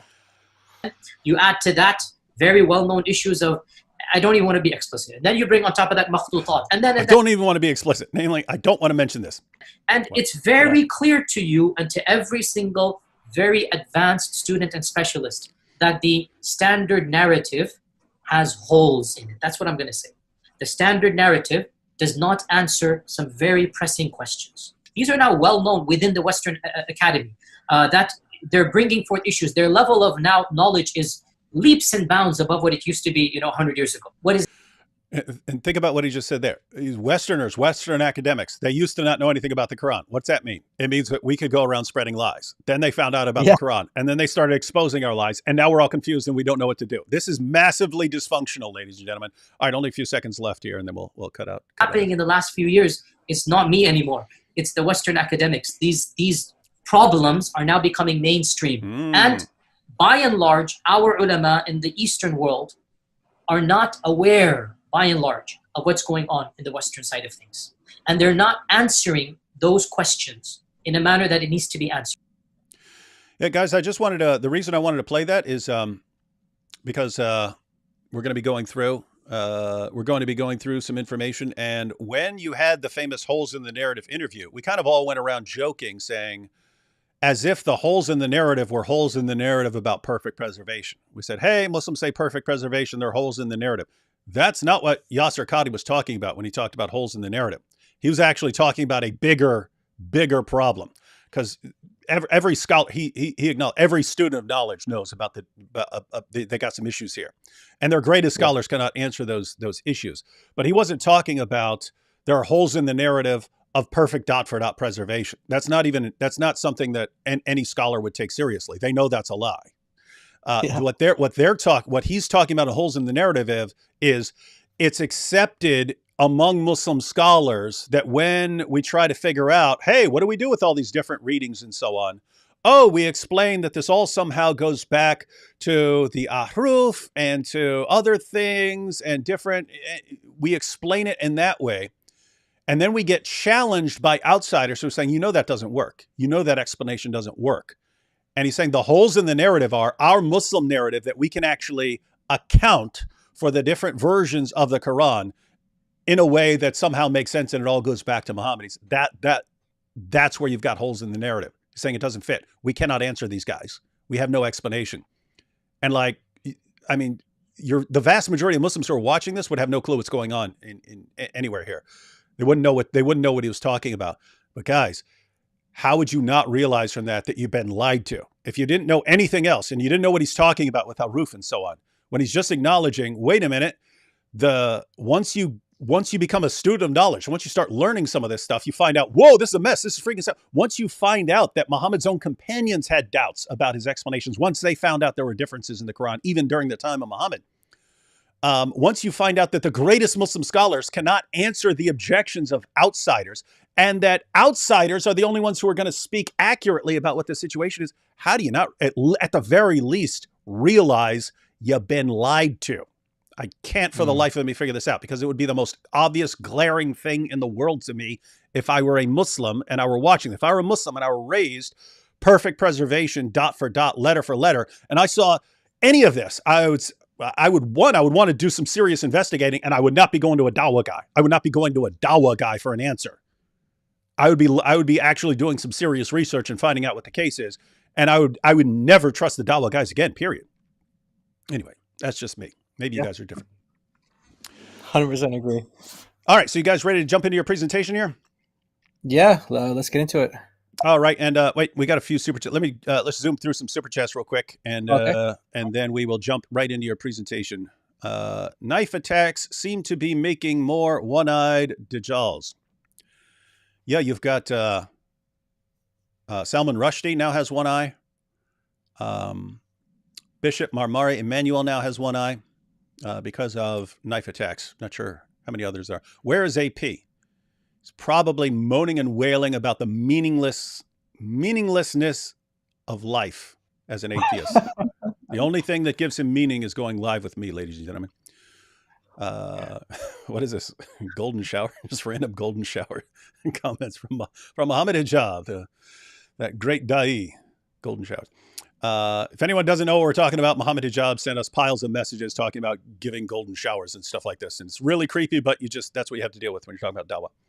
Thank you for spreading the word of God and for being a good sword and soldier with your tongue for the sake of conversion and education of others. God bless you. The truth will set you free from all the lies, all of them. Muhammad wouldn't know the difference. That's I guess if we're talking about the different reading. Oh, if we're talking about different readings of the Quran, that's a joke. Muhammad, well, it looks the same to me. As everyone knows, I can't read. I have a question. When the Quran says Muslims should read the Torah and Injil Gospels, is that correct? Thank you. I mean, the commands about the Torah, you guys can jump in, but the commands about the Torah and the Gospel, that's talking about different communities. And that's, hey, you Jews, you have your book. Christians, you have your book. And Muslims, we have our book. Is that how you read it? Yeah. The verse actually says the Christians and the Jews will find him in the Torah and the Gospel. Yeah. So they're telling us to read our books, not to Muslims. And that we should judge by the Gospel and the Torah. Yeah. For different community, Christian community, Jewish community, Torah and Gospel. Yeah. So Isaiah 53, the takeaway message of the Quran on that is that Allah sent different prophets into different parts of the world, sent different revelations, and that you should be judging by the revelation that was sent to your community. And so if you're a Muslim, you would say, yeah, those Christians have reliable scripture from Allah and they're supposed to judge by it. But you as a Muslim should be focusing on the Quran. However, you can, as a Muslim, think through this and go, wait a minute, I can go check out what's in that Torah and what's in that Gospel to make sure it lines up, which they eventually did. And then they concluded, it must be corrupted. Has to be corrupted because it doesn't line up. It's not what Muhammad said. Muhammad said it was going to be this and it's not. So everything must have changed. Yeah, well, again, there's a more obvious explanation, namely that Muhammad was wrong. I learned so much from Nabi Asli. He does have a lot of fans. By Ezra, do my leather straps deceive me, or is Alan making it appear as if David is talking to disembodied voices? Yes. We are ghosts. Speaking with the ghosts of Kirat past. Did you guys catch Rob Christian's new video on why there were around the throne in the Nile River? No, didn't catch it. Is he talking about the Qurans being thrown into the Nile? Is that I'm not sure on why there were around. Oh, thrown. Maybe he means why they were thrown into the Nile River. Yeah, I don't know. We'll check that out. We'll look into that. But we're going to be going into that quite a bit. We're going to have a big thing on the birthday of the Quran because, guys, this year is the 100th anniversary of the Quran that Muslims decades later thought was the only Quran ever, even though the Cairo edition. Yeah, it's a century old, ladies and gentlemen, a century old. So we're going to have a big birthday party for the Quran. Nice. When's that gonna be?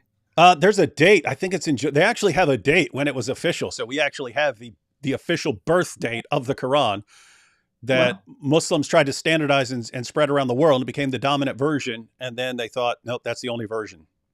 Oh, wow. Okay. Wow. Let's see. Praise the Lord our God. Salam al-Masih, and God bless David and Jai and DOC. Original Quran only Christians stand up. Yeshua Akbar. Yeah. By the way, Daughter of Christ, DOC is really cool abbreviation. I heard that. I'm gonna adopt that name now. I think. Have you heard that? That was a famous rapper back in the day. It also stands for Department of Correction, so it's a prison system. DOC stands for all kinds of cool stuff. I wish my initials were DOC. DOC. You can have it if you like. No, I mean, oh, it's super cool.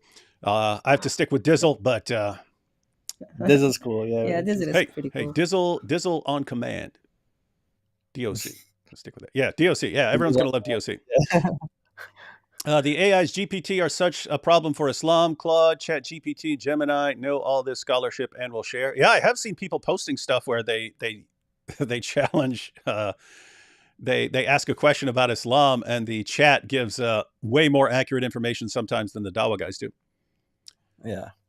We did a stream once with Hatun where we showed us debating with one of these AIs. The AI seemed like it was adopting the Dawah script, and then we got it to apologize to us and was like, "Oh, actually, I was wrong about this. I was wrong about that." Nice. Pretty hilarious. Sorry, I was giving the false narrative of the Dawah guys. I apologize for feeding you lies.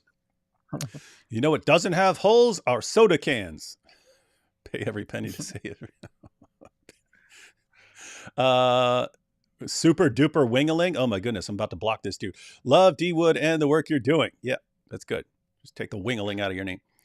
Kai says, when I was in college, 90s, I belonged to a Christian group and we would meet up for encouragement and pray. Muslims also had their group and they would always challenge us to debate Christianity versus Islam.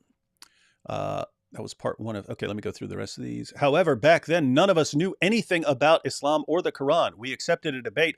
Before the debate, we prayed on what to say to the Muslims. God answered us and gave us one question Muslims can't answer. And that is, the word of knowledge from God was the Quran paradox. So the Quran paradox is an approved divine argument from God and answer to prayer. What are you talking about? You're talking about the what we call the Islamic dilemma, that the Quran affirms the inspiration, preservation, authority of the Christian scriptures, but contradicts them. You guys know what the Quran paradox is? Is that something that I don't know? Just don't know what that means. Yeah, I'm not familiar with it, sure. but I guess you could understand it like maybe the word, as in like Jesus being Jesus the is the word, word of or God. something. I know that's helpful to communicate to a lot of Muslims. Like, is the word of God eternal? Yes. Is Jesus the word of God? Yes. And then you kind of like connect the dots there, but I don't know if that's what he's what this person. Yeah, it's like Islamic dilemma. Like we go around talking about the Islamic dilemma. Whereas if you didn't know what we were talking about and you just saw that as a name, you might not know which dilemma we're talking about and stuff like that. But yeah, but this brings up an important point about saying, hey, look, the Muslims were challenging us in the 1990s, and we didn't know anything. Guys, that's where the problems arose. If you go back 70s, 80s, 90s, and so on, early 2000s, no one in the West knew anything about Islam. This allowed the Dawah guys to go out and say whatever they wanted to their own community, to give their own community ammunition to use against the unbelievers. And also the unbelievers, the non-Muslims, didn't know how to respond to anything. So they could walk into any environment, make up anything they wanted about Islam. No one would know any better. So that's when they were going on, oh, Muhammad's the greatest man who ever lived. His life was perfect in every way. And the Quran is filled with all these scientific miracles. Scientists read these and their minds are blown, and they have to acknowledge that the Quran is from God. Perfect preservation right down to the letter. They built their entire religion upon a foundation of lies. And that worked. They helped that helped them spread their religion to a lot of ignorant people. But it also made their problems right now. They got lots of problems right now. Lots of problems. Yep. And among those problems is they've been talking about perfect preservation of the Quran, and now we all found out that it's not true. And so we get to expose them. Pinched D Wood, one of the funniest videos on the internet. There's a video about pinching me. Hey D Wood, how do you reconcile pericope adulteri? I mean, I would just, when people are pointing out that it's not in some manuscripts, it's not saying that the story is false. It's just that it's not in early manuscripts of the Gospel of John. So I would suspect that it was a story that wasn't originally in the Gospel of John, but it was a popular story, and someone said, "Hey, this needs to be in there." You also see it appearing in a bunch of early translations as well. But we have a slide on this for when Muslims might bring that up. We have kind of a parallel situation in Islam with like how we should respond to that. Okay, is that going to be in your presentation now? Yeah. Oh, perfect. Then we'll let that go for now. Odin gave one eye for knowledge, Power to donkeys. Let's see. Thanks, D. Wood, for having these two fine folks on your show. Jai and DOC, thanks for speaking the truth. Please stay safe. Many are praying for you both. Thank you. Thank you so much. Yes, this is cool stuff. Blessings, Brother David. Where is Prostate Prophet? Again, probably crying himself silly. Why am I here? There's no point to life without talking with Christians. David, why is Allah? I think you have one of the funniest live chats. I mean, this definitely takes hilarious. Yeah, now we have the graping thing. We keep talking about we need like a glossary to explain everything to everyone because we're ending up with our own like language here. Yeah. David, why is Allah so scared of you? I don't know, because I'm too powerful and I'm real. Yes, that argument. Okay, he's talking about the Islamic dilemma. The Quran tells you to read the Bible, but you say the Bible isn't reliable, so is Allah wrong? And guys, it's actually a family. Because you just have one, the Quran is affirming all these other scriptures, but these scriptures contradict Islam, and they're not what the situation supposedly is. But then, in addition to that, you have the Quran is appealing to the Bible for confirmation of Muhammad, prophecies about Muhammad, and you don't find them, and so on. And even if you do find them, wait a minute, it's a corrupt book, I thought. And so what are you guys doing? It's a giant mess. But yeah, this is good. So Kai here is pointing out, even in the 90s, when they didn't know a lot about Muhammad, they didn't know a lot about the Quran, just learning what the Quran said about the Bible was able to help them against the Muslims. So it's another example of something you should want to look into. And finally here, recently visited Saudi, no boycotts in support of Palestine, people always drinking Starbucks, super relaxed. It was hard to believe I was in Saudi. Yeah. Yeah, that's it's much more of a Western thing, ladies and gentlemen. Right. There's a big Dawah fight about that. Like Shamsi's taking one side and saying that Muslims shouldn't be doing this, or at least you shouldn't enforce people to do this. To the point where I don't know if you saw the clip where he ended up getting beat up by some Muslims. Yeah. Shamsi, he got jumped by some Muslims because of the things that he said. He was saying like, why do you guys want Saudi Arabia to boycott these places when he's saying like they're giving their profits to Palestine, they're doing more, whatever, that's what he was trying to argue. Mm-hmm. Yeah. Mm-hmm. It's kind of like a big civil war in the Dawah world over if you should boycott McDonald's and Starbucks and stuff. Yeah, guys. So, as far as the people flipping out here and the Dawah guys flipping out and ban this and boycott that and so on, they're basically in panic mode right now. Yeah. You guys can tie all this together. It's all connected. They're in panic mode over what they call the avalanche of apostasy. All their Dawah lies of the past are being exposed. I don't even know what their arguments are anymore. Ali Dawah says that people are going to convert because of our intolerance. Like, what is your argument? We're so intolerant. We're so intolerant. Yeah. Is that your new argument? We're so intolerant and join us. But they don't actually have any more positive confirmation that they don't have any arguments that they can give that aren't going to instantly be exposed as lies. So they're coming up with other things and they're trying everything right now, but they're realizing whatever your position, people have different positions on Israel and Palestine, whatever your position is from the perspective of a Dawah guy, how Islam is strong and is going to take over the world. How do you reconcile that with the fact that you can't deal with this one little tiny country? It's like the size of a postage stamp on a map, and you've been attacking it for decades and saying that Allah wants you to destroy it. And it doesn't even make sense given the Quran, because Allah gave Israel the two punishments. I don't know what those two punishments were, because there were three that would actually fit. And you could go to the various commentaries and we'll say there's two punishments. For those two fitnas it was the Assyrians and the Babylonians, or it was the Babylonians and the Romans, because the Assyrians conquered them, then deported a bunch of the population. The Babylonians did the same thing. The Romans did the same thing. And then you had Sheikh Yasser Qadi saying he thinks that all three of those were the original, and that the other one refers to the future when Muslims are going to drive. Because guys, keep in mind, Israel's not supposed to be there right now. It's a big problem. It's a thorn in their side. It's not supposed to be there. And so that's why they have to destroy it. The longer it's there, it's just like destroying their confidence at a time when their confidence is already being destroyed by the mass apostasy, and all their arguments come crumbling to the ground. So they're in a kind of panic mode and freaking out. And all they can come up with is boycott Starbucks. Okay, well, great. We'll see how that. We'll see if that rescues your religion. All right, let's go ahead and jump into I'm going to pull up your presentation now, guys. I'm going to take myself off the screen, and Jai and Daughter of Christ are going to learn. Well, if you have the time, learn all of this. Watch this presentation multiple times. I understand not everyone has time to learn everything. That's why I make videos like 3 Quran verses every Christian should know. I understand not every Christian has time to learn a bunch of the Quran or to even learn like 10 verses or something like that. Okay, great. That's why I make a list. Here's 3. People can learn 3. So I would say learn as much of this as you can and as fits with your schedule. Muslims are not going to get the truth from their Dawah guys. They're not going to get the truth from their scholars. If they get the truth from anyone, they have to get the truth from us. And we can only do that if we learn the truth. So here we go. All right.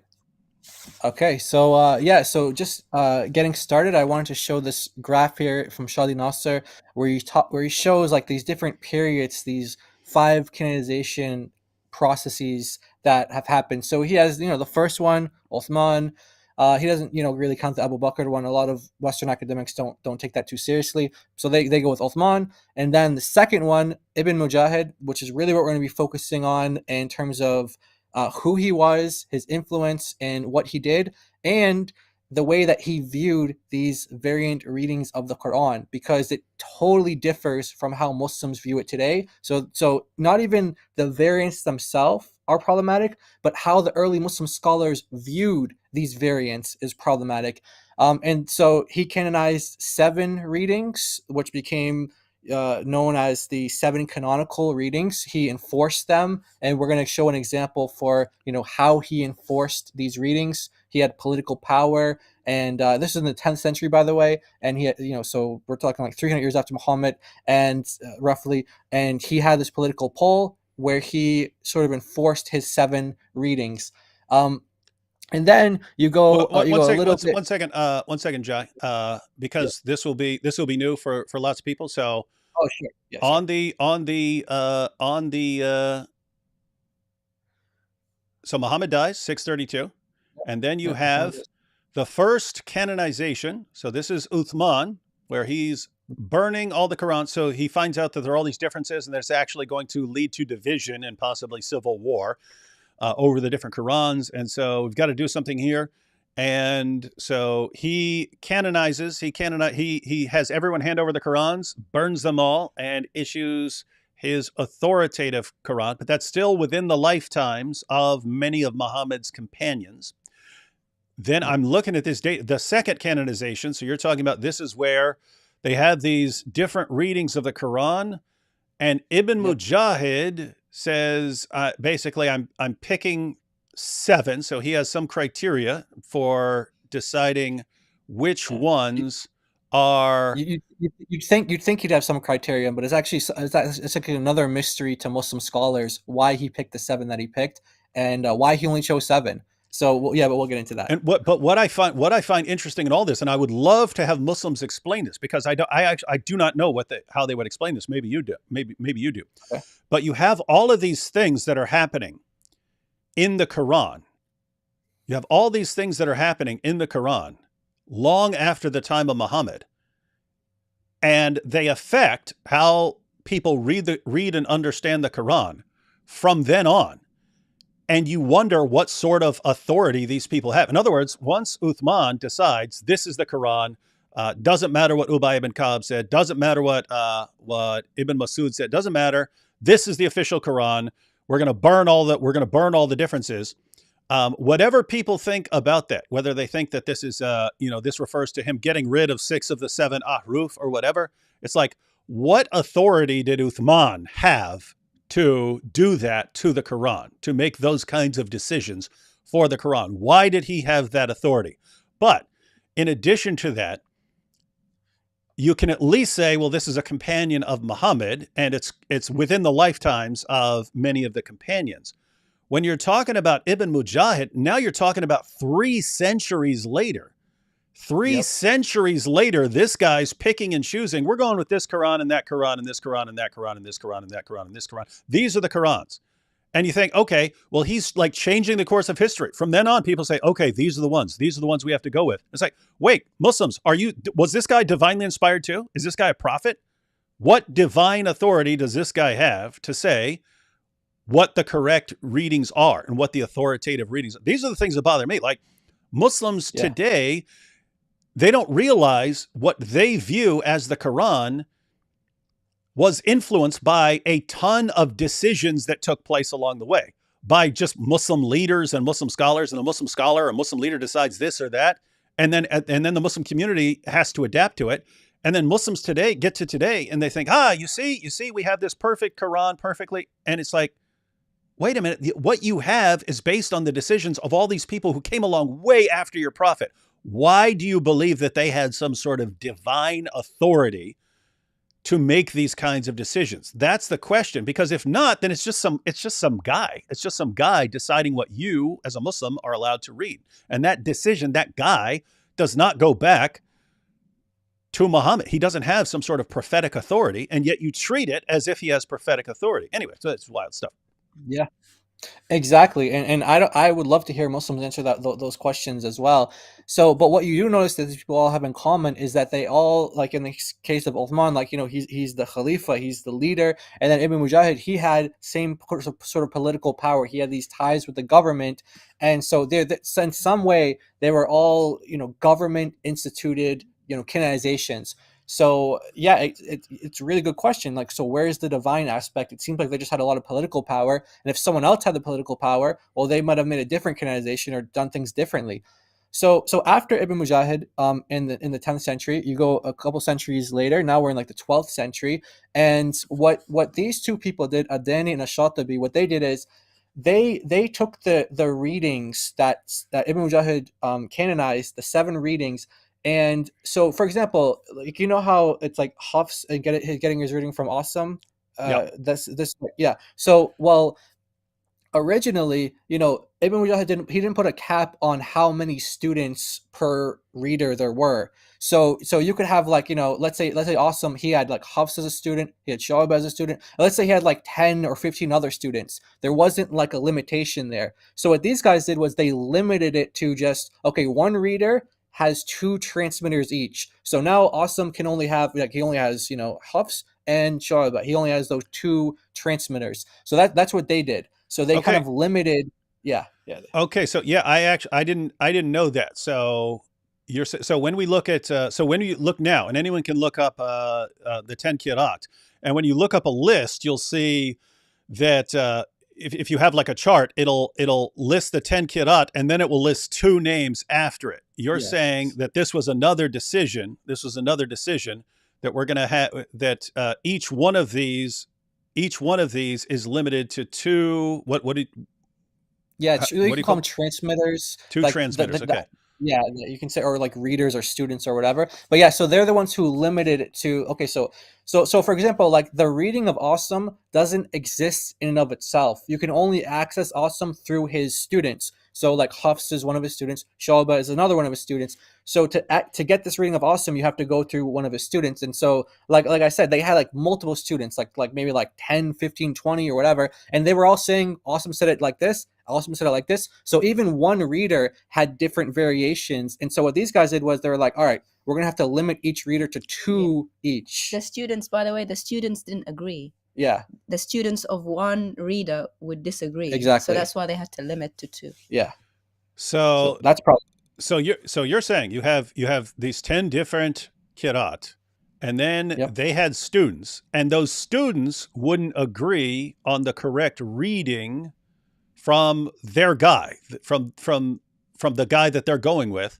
And then so another decision along the way. And so now we're in, now we're even further away. Yeah. They're making more decisions. So 11th to 12th century, they're making more decisions and deciding, hey, we're limiting each of these readings to 2 transmitters because their students are all in a state of confusion. And so we have to pick 2 official transmitters from them. Wow. So more interesting decisions being made by people who aren't prophets. Exactly. And so these are all like kind of like they go into the governments in some way and somehow, and they kind of enforce it onto the people. So initially you have like the 7 readings, And by the way, Ibn Mujahid was heavily criticized for only picking 7. Imam al-Razi, for example, he goes after him and says, look, why did you choose only 7? Because you chose 7, you made the Muslims think that the ahruf, 7 ahruf is the 7 qira'at. So he's like, you're the one who caused this problem. So he was like saying, and he was trying to compel other Muslim scholars add more than 7, because people are going to be so confused that 7 qira'at, 7 ahruf. You can see there's a you might get confused about those two. So eventually, leading up to the 15th century, now you have Ibn Jazari, who adds in 3 additional readers and then 2 students each. So now 15th century, that's when you have these 10 readers with their 2 students each. So altogether you have 20 different students, or 20 different readings. And that's the list. So the list that you see today, if you look up different qira'ats, it's going to be a list of 10, and then each of the 10 is going to have 2 names after it. That comes because people flip out saying, "Hey, I wonder if that was an intention, if that was intentional on the part of Ibn Mujahid. If I say 7 qira'at, maybe people will think these are the 7 things, these are the 7 ahruf, or something like that." Yeah, like people are really, they're still trying to figure out why he chose 7. Why did he only limit it to 7? He could have chosen so much more. Like you see here, eventually in history they did add 3 more. And then of course you have like the final canonization, which he puts it at 1923, so that would kind of mess up your birthday party. But you do have some people do say actually 1924 as well. So you'd have different dates on that. Well, but, I read. I think it took them years. I think it took them like 7 or 13 years or something like that. So it took them years. So I don't know if they're talking about when it was like first decided or when it first was put out. But we'll figure all that out by the birthday party. Yeah, exactly. We'll get into it. So now, like I said, we want to focus on Ibn Mujahid a little bit, and so we have a scholar here, Mekki al-Qaisi, who's writing around the same time as Ibn Mujahid, the 10th century. By the way, a little bit about Ibn Mujahid. He was a student. I mean, there are some reports that say he was a student of al-Tabari. So he had he was kind of taught by him in certain areas.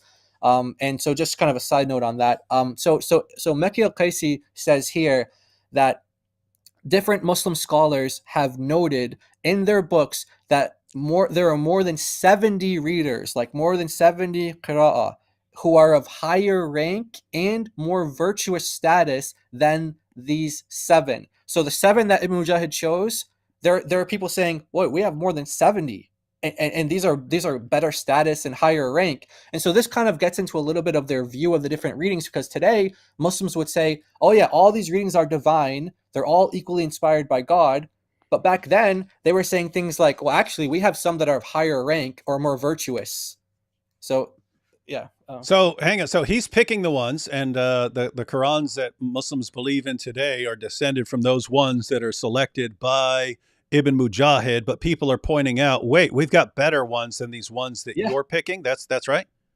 Exactly. Yeah, exactly. Why find that interesting is because you had that same exact situation in early Islam when Uthman is saying, hey, everyone has to follow this version of Zayd ibn Thabit, and people like Ibn Masud are saying, what? Yeah, he was in the loins of an unbeliever when I was memorizing the Quran. How does he get to decide what the correct Quran is? And he actually told his followers, don't hand your Qurans over to this guy, hide them.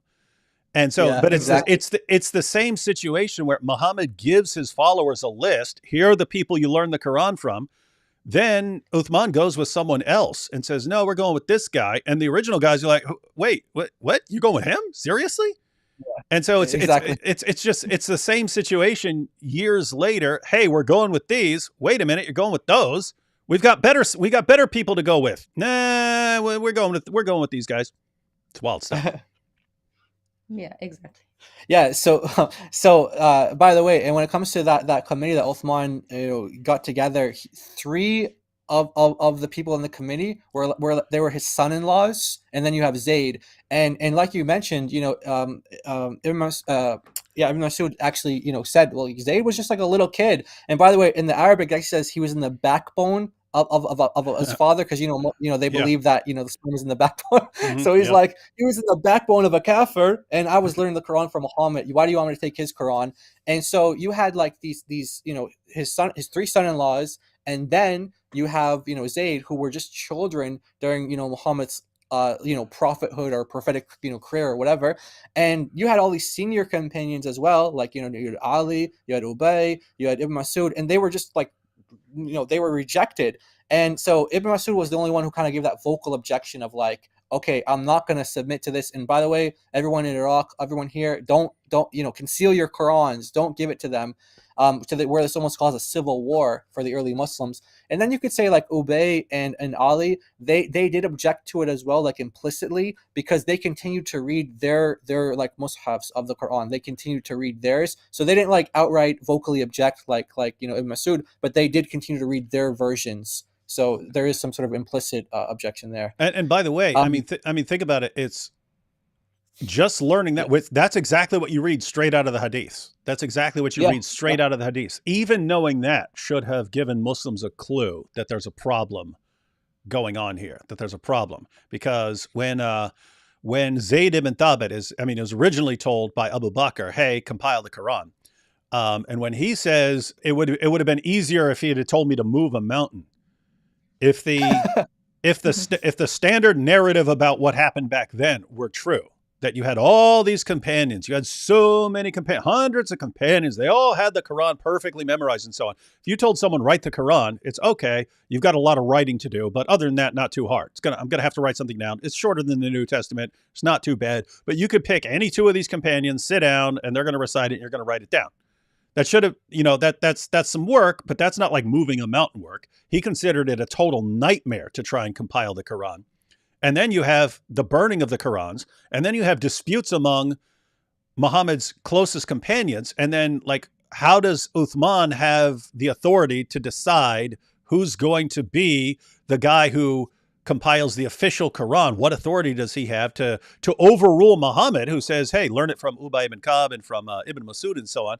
There are all these problems, and it's right there at the beginning. And so what you're pointing out in this presentation, these problems never seem to go. It just seems like there's a problem after a problem after a problem, and another guy who makes a decision after another guy who makes a decision after another guy who makes a decision after another guy. And then we get down to our time, and Muslims think that this is all, there's no confusion at all, and it all makes perfect sense going back to the time of Muhammad. This is crazy. This is insane. Yeah, it's really crazy, and so we're going to get into specific examples after this, but I just wanted just a little bit more on Ibn Mujahid. Sort of like this is a snippet from Shah Nasser's book, one of his book, The Canonization of the Quran, or the Second Canonization of the Quran, page 141. I'm not going to read the whole thing here, but just to kind of highlight some points. There was a kind of like, this is like kind of a microcosm of what was happening to Muslims who are disagreeing with Ibn Mujahid. So there are two famous cases, but we're just going to use one just to kind of showcase what was going on. So this guy called Ibn Shanabuth, he didn't accept the seven ruling, like the seven Qurans, like the seven readings that Ibn Mujahid said, because he said that he had access to the Qurans of Ibn Masud and of Ubay. So he's like, I have access to their Qurans, I'm going to keep reading their Qurans. Eventually what ended up happening was Ibn Mujahid brought him to a judge. He was flogged, he was forced to repent, and then they made him swear that he would repent and adhere to these seven readings. So this is kind of like the political power that these guys had, and how they would enforce these readings. So here's our seven readings. You disagree? You're going to keep reading your other readings? Okay, well, we're going to send you to prison, or we're going to whip you, or we're going to do all these other things. Wait. So he didn't just say, we'll sit down and we'll show you the evidence that you got some problems here. He didn't do that. It's hey, you have your arguments, and what are we going to do? So guys, just notice the pattern here, guys. The pattern here is always like cover up the reality, however it's done. So Muhammad gets called out for, wait a minute, why are people reciting the Quran differently? They all heard it from you, and it's different. Oh, that's the different ahruf. Allah revealed it in all these ways. Then you get differences later on. Oh, we'll just burn all these different Qurans. Then you get down to this time. Hey, wait a minute, I've got more reliable stuff. Well, we'll flog you. Yeah. And then you get down to our time. We'll shout you down and humiliate you. And oh my goodness. Exactly, man. This is what happens. Yeah. This is what happens when you build your religion on a foundation of lies. Yeah, exactly. And so these are the seven here. And I just want to quickly note that you see that there's three of them from Kufa, 1 from Basra. So there's 4 altogether from Iraq. And, like I said, Muslim scholars have no idea why he chose 3 from Kufa, especially the reading of Hamza. By the way, all of these readers have problems. Like if you go to the biographical literature of like the hadith, and they the ones that they go to say, this person's reliable, they have a good memory, this and that. Most of these guys have problems. Like, Hafs is known to be a liar, for example. He's known to be a thief. Asim is known to have a bad memory. But somehow they made it in, like, to the narration for the Quran. They wouldn't make it in for narrations for hadith, but they made it in for the Quran, something even higher. Yeah, I've heard that before. I want people to understand this. So, since some of these guys have various reasons they're accused of having bad memories, that would put a flag beside your name if you were transmitting hadith, or if you're a liar, that would put a flag by your name if you're a transmitter of hadith. You're pointing out that these guys, if they were transmitting hadiths, they would be considered unreliable transmitters of hadiths, but they are considered authoritative, reliable transmitters of the Quran. That's what you're saying? Exactly. And they're even, they're even like Shia scholars who point this out as well. Like they go to these biographical literatures where the Muslims will point out, like, they call it like the science of men, and they say, oh yeah, these guys are reliable for this reason, and they're unreliable for this reason. And these Muslims, these Shia scholars will go through, okay, let's go through, for example, Hafs, and we're going to see all your books are saying this guy's unreliable. They're saying he's a liar. They're saying he's a thief.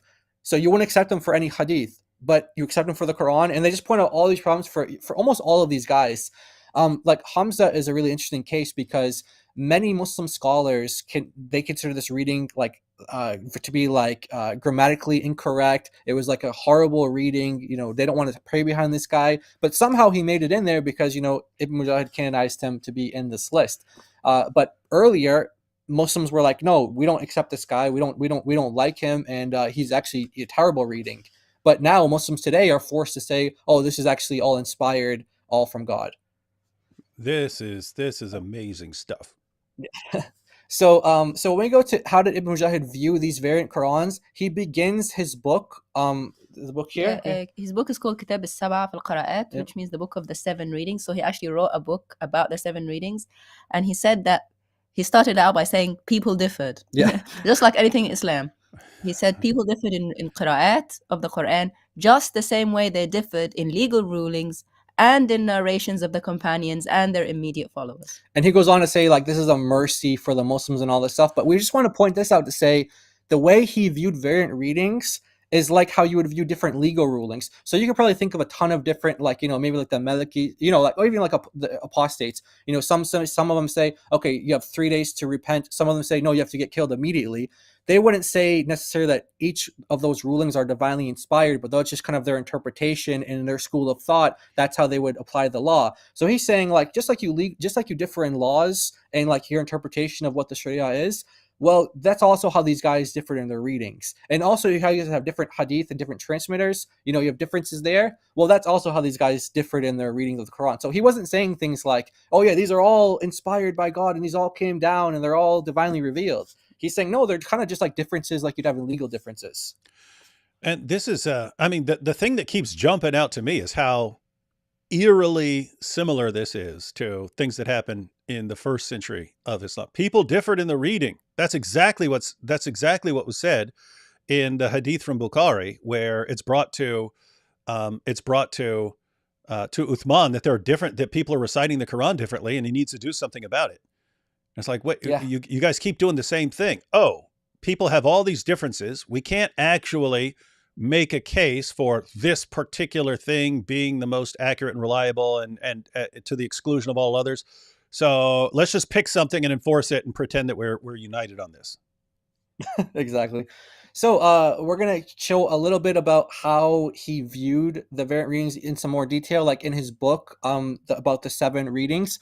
We're going to talk about how he actually said that some of these readings were wrong, which would be like, imagine a Muslim scholar today saying, oh yeah, Hafs was actually wrong. Well, Ibn Mujahid, the guy who canonized, emphasized this so much. He canonized the 7 readings. He thought that some of these readings were wrong. And I think Shadi Nasser notes where he says like about 60 different places where the canonized readings are wrong in different ways. So we have this here. So this isn't going to be like, oh, there's a contradiction in the meaning, but we're just going to show how did he view some of these differences, and what did he, how did he take these? So debates? he's the one who canonized this, and he's the one who said it was wrong. Yeah, that's in Surah 3.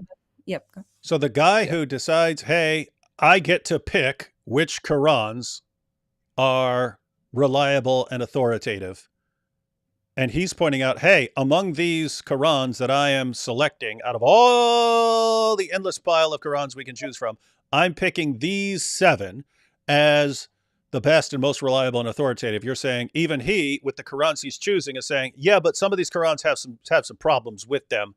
And that once you get down to today, Muslims can't say that because they have to say it all goes back to Muhammad. Exactly. Correct. So you wouldn't ever hear a Muslim today say, oh yeah, Hafs has an error, or Qalun, or Warsh, or whatever. You wouldn't ever hear him say that they have errors. But the guy who canonized them had no problem. For example, like we're going to read this example in chapter 3, verse 97, where he says clearly that Hafs was an error. So this is the Hafs Quran that most Muslims have. This verse is about to perform the Hajj. To perform the Hajj is an obligation. So I've circled the Hajj. That's what Hafs gets it wrong. He pronounces it as Hajj with an e, like an with e an vowel, e vowel or I vowel, like Hajj. Yeah. So that actually makes it a noun. It makes it a noun and not a verb, where it should have been a verb. Yeah.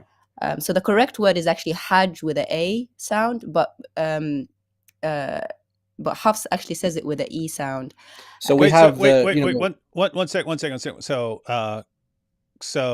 the Hafs Quran. That's basically if people grab a copy of if people go to a bookstore and grab a copy of the Quran in Arabic, chances are they're getting Hafs, right? Yeah. So if they were grabbing like a Yusuf Ali just Quran off the shelf or something like that, they're getting the Hafs Quran.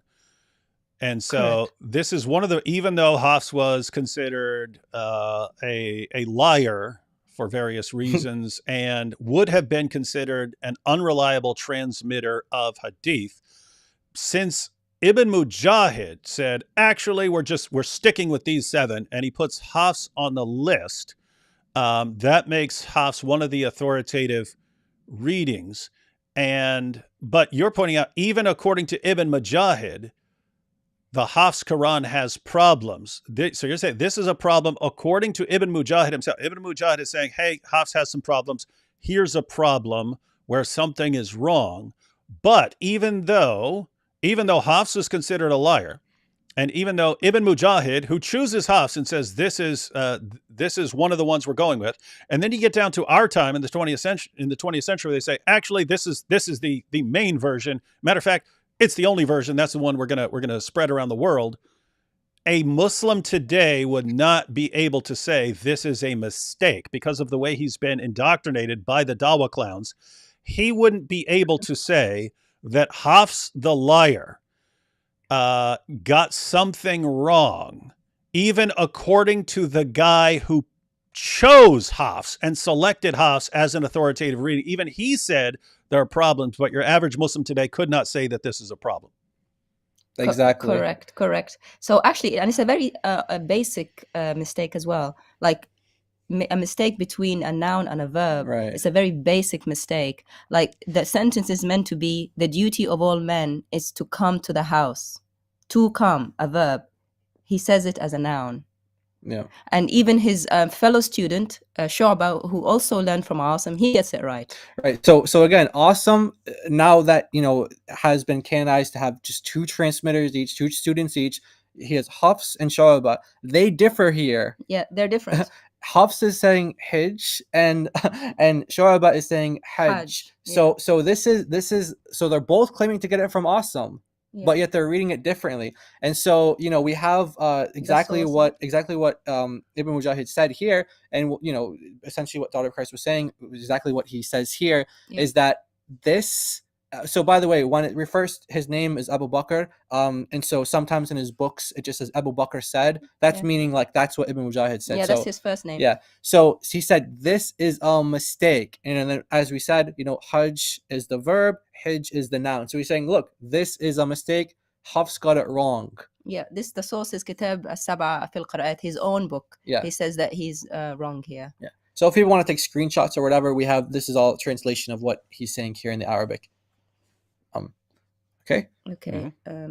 So all right. So now after we were talking earlier about Hatun and how she brought 26 Qurans to Speaker's Corner. Well, one of the things that came out of that was Muhammad Hijab and Ali Dawah. They ran to a sheikh and they're like, 26 versions of the Quran. How do we address that? How do we answer that? And so now they got him to basically get to the point where they say, hey, you know what? There are differences, but there's no contradictions. So let's hear them say that. Would you ever find a contradiction in these? I personally challenge anyone to try to bring one qira'ah where meaning contradicts another meaning. Okay, so he challenges everyone to bring a contradiction between the two readings. One qira'ah, one reading contradicts another reading. So we're going to provide multiple examples of contradictions, and we're going to start with this one here, chapter 10, verse 16. Yep, so that verse says, if Allah had willed, I would not have recited it to you, nor would he have made it known to you. So the part that is different in other readings is the part highlighted. Yep. Nor would he have made it known to you. So in other words, Allah would not have made it known to you. And so we have the different Qurans on the screen here and the translations below. So one is saying he would not have made it known to you, and the other one is saying he would, because one of the letters, the alif is deleted. There's a deletion sign on it, meaning it doesn't exist in this recitation of Ibn Kathir. Ibn Kathir, the reader, by the way, not the commentator. And in this reading, it says, it turns it on its head. So one of them says he would not have made it known to you. The other one says he would have made it known to you. Yeah, and the difference is just an elongation of the A vowel. So in Hafs it says وَلَا أَدْرَاكُمْ بِهِ. The la, like the elongation. Yeah, there. it makes the la elongated, meaning not. Whereas the Qumbul version says وَلَا أَدْرَاكُمْ. Yeah, without the long A there. Without the elongation, which actually means the opposite meaning.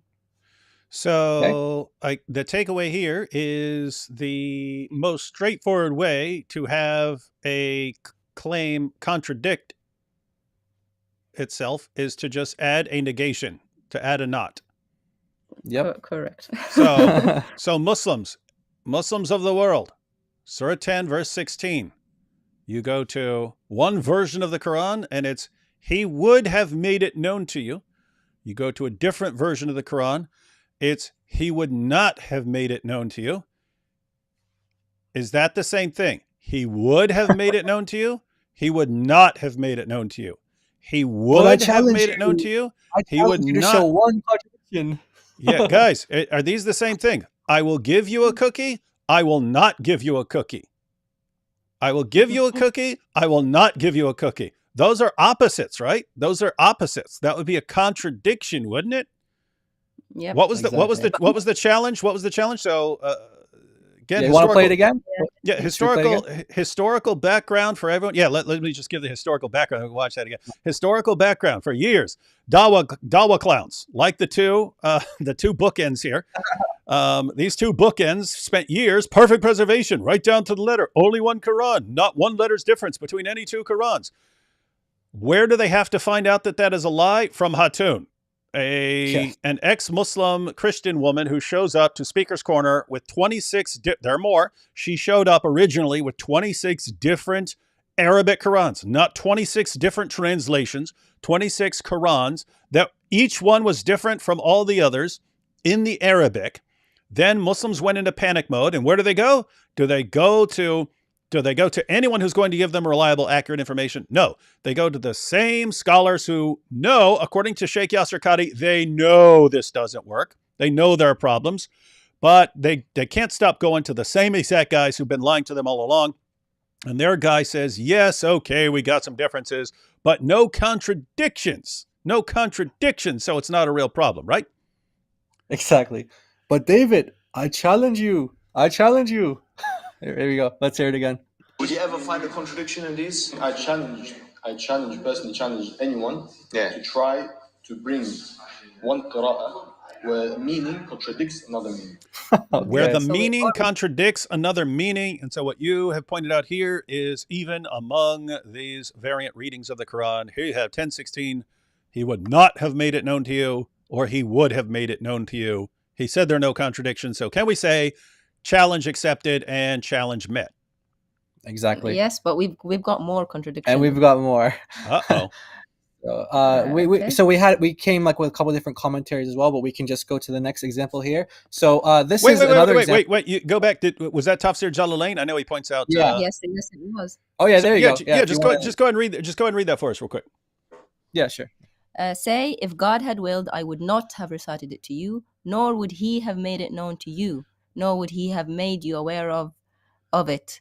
The la wala adrakum is for negation and is a supplement to what preceded. A variant reading has the lam, the la adrakum, he would have made it known to you. Aha. So here we have the two Jalals. So you're talking centuries after the time of Muhammad. They're aware of it, and they talk about it. And even in their commentaries, they would include these textual variants. Somehow, Muslims who, if they were to read Sahih al-Bukhari, Sahih Muslim, if they were to read any of their sources, or if they were to read their commentaries of people like the two Jalals and so on, they would find all of this, and yet they just believed their Dawah guys who said not one letter's difference anywhere between two Qurans. This is, my goodness.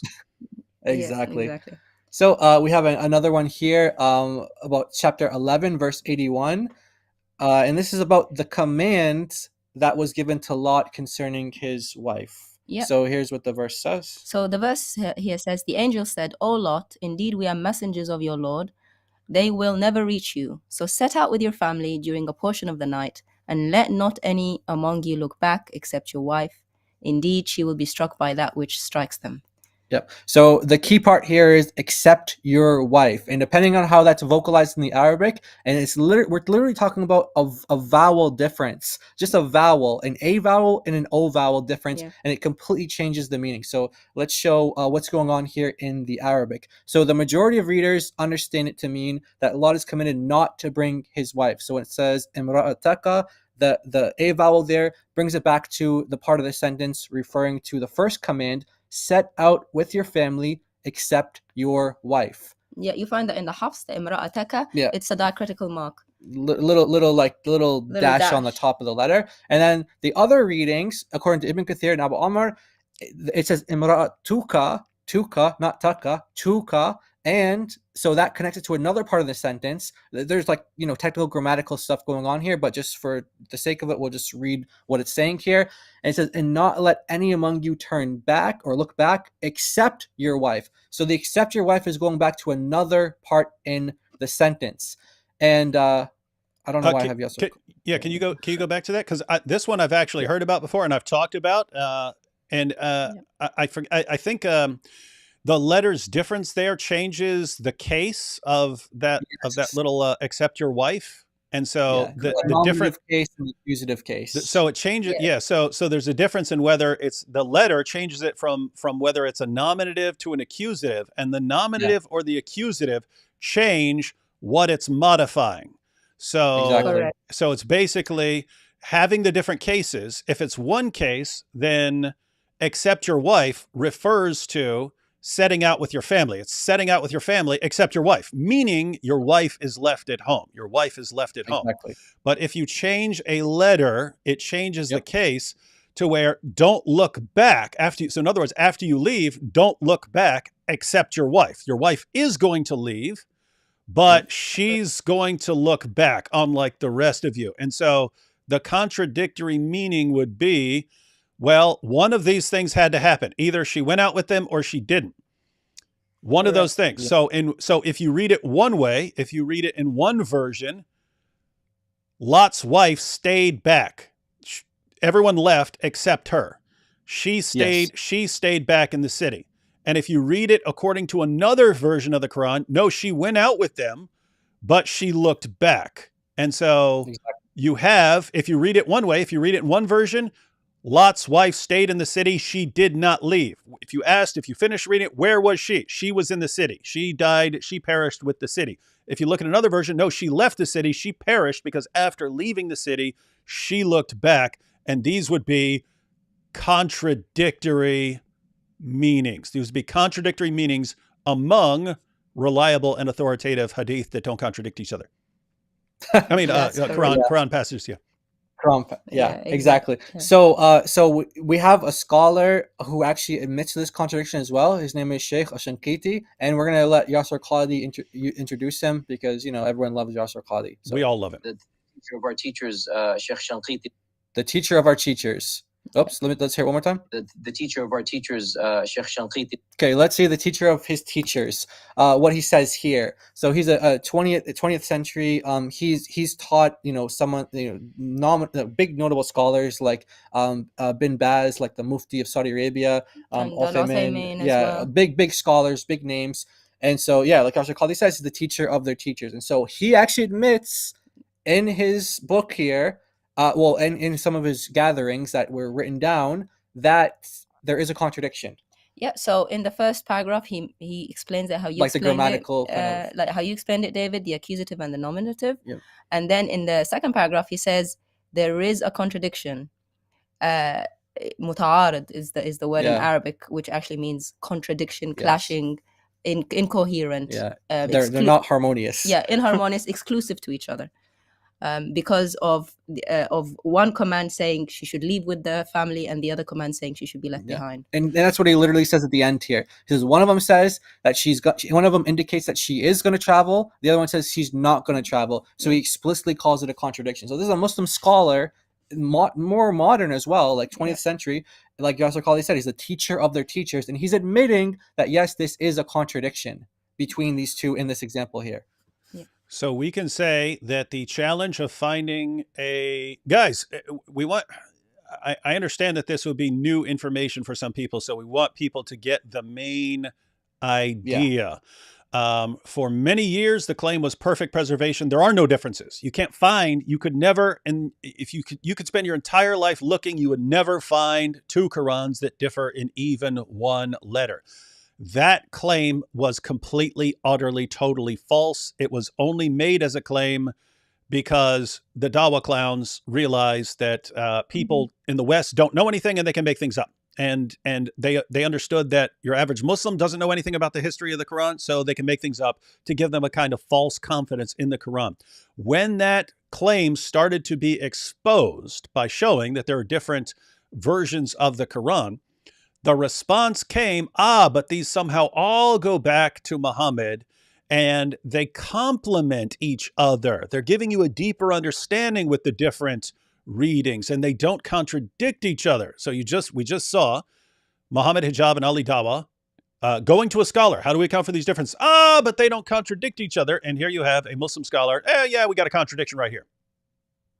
Right. Exactly. So guys, anyway, the point is Muslims of the world, if you actually believe that Ibn Mujahid and the later canonizers and so on, if you believe, matter of fact, if you believe this would be closer to what Sheikh Yasser Qadi means by the standard narrative. The standard narrative meaning that you can account for the differences among these authoritative versions of the Quran by saying that they somehow all go back to Muhammad. They all go back to Allah. Allah revealed them somehow and they're all reliable and authoritative. Do you believe that from all eternity, Allah, in his giant Frankenstein Quran, which he has in Paris, it's a jumble of all the Qurans put together, like a Frankenstein monster, this Frankenstein Quran that Allah has in paradise within, that this Quran contradicts itself because it contains somehow all these different versions, and there are contradictions. So when you go to one part of Allah's eternal Quran, and it says that Lot's wife stayed back. She did not leave the city. And you go to a different part of Allah's eternal Quran. It says, no, she did leave. She definitely left the city. And then she looked back. Do you believe that Allah's eternal Quran contradicts itself like this? Because if the answer is no, congratulations, you agree with Sheikh Yasser Qadi that the standard narrative has holes in it. And you should therefore reject all these Dawah clowns who tell you otherwise. because they're Exactly. saying no, but these different versions don't contradict each other. Yes, they indisputably 100% absolutely do contradict each other. So you need a different explanation. You're not going to get one if you just keep mindlessly agreeing with everything the latest Dawah guy tells you. Yeah, and by the way, we love, exactly how you said. We love how you think as well, because you thought of exactly what's going to come. Muhammad Hijab and Ali Dawah, they asked the Sheikh that very question: which one is in the preserved tablet? And we'll get the answer to that at the end of the presentation. Oh, nice. So I love where your mind was going with that. Yeah. So all right. So here's another example here. Chapter 17, verse 102. So here the pronoun changes. Yeah. So you don't actually know who's speaking to who, or who's who has this knowledge, who the statement applies to. So in other words, so the verse says, in this reading of it, like Hafs, most majority readings, it will say, Moses said, you have already known. So Moses speaking to Pharaoh here, you have already known that none has sent down these signs except the Lord of the heavens and the earth as evidence. And indeed, I think, O Pharaoh, that you are destroyed. So Moses is saying to Pharaoh, you have known, and based on this knowledge, this is like, the evidence for basically why he should be destroyed. So you go to other readings, we have Al-Jalalain here, and it says a variance. So instead of alimta, you is alimtu, I. So Moses is saying I knew. So one of the readings says Pharaoh, you knew, etc., etc., and then the other one says Moses says to Pharaoh, I Moses, I knew. Yeah, so it's a pronoun difference. It's a pronoun difference. So this obviously, if you think about it, if this is the conversation happening, and this is supposed to be that's exactly what I was thinking right there. Wait, this is not. You can't say this is. So I would at least grant the possibility that Allah could reveal a command or something like that in one way and reveal it in another way, and that there could be these multiple meanings and that they could complement each other. But this isn't Allah saying something and I'm going to say it in multiple ways. This is Allah saying what Moses said in history. And you have different readings. So unless Muslims want to claim that Moses said this to Pharaoh and then paused and said, matter of fact, let me say that a completely different way. That means something totally different. Let me say it to you in this other way. Unless they want to believe that Moses is actually saying words and then pausing and then rephrasing it, and that these somehow end up as the same verse of the Quran in multiple variations, it doesn't work. You're not working. Yeah. The explanation's not working. And by the way, this is another example of just like literally a vowel difference. So I had a Muslim tell me once when I brought this up, he's like, well, how do you know Moses didn't say both things? Like he said the exact identical thing once, the exact identical thing again, except instead of saying like, I knew, you knew. And so again, we just have to get back to the question we were asking earlier. What's more likely, that you have a scribe writing like alimta and then another one writing alimtu, like just literally one little squiggle difference, or that actually this happened two different times and everything was identical, every single word, every single syllable was identical except for this one verb, I knew, you knew. Okay. Yeah. There's a comment in the chat that says multiverse confirmed. In other words, there's like multiple universes where one time Moses says one thing and another time he says something else. Yeah. Okay. So this one here, this one is not really meant to be a contradiction in as much as just like a problematic verse, and Muslims had problems understanding this. So it's the same kind of thing here. The vowel is changing at the end of the word. So the verse here is talking about who was surprised. Again, it's a pronoun difference. Yeah. So here it says, you, O Muhammad, wondered. Ajibta, while they mock. Okay. The difference is ajibtu, it makes it I wondered or I am amazed. And it means that Allah is amazed, which is a theological problem. Yes. So we have a commentary here from Razi where he kind of gives like an objection that people have, and then he gives his kind of take on this for how he tries to solve it. And it's actually kind of funny, his explanation. But in any case, we kind of highlight him here because he talks about like an issue that people have with this.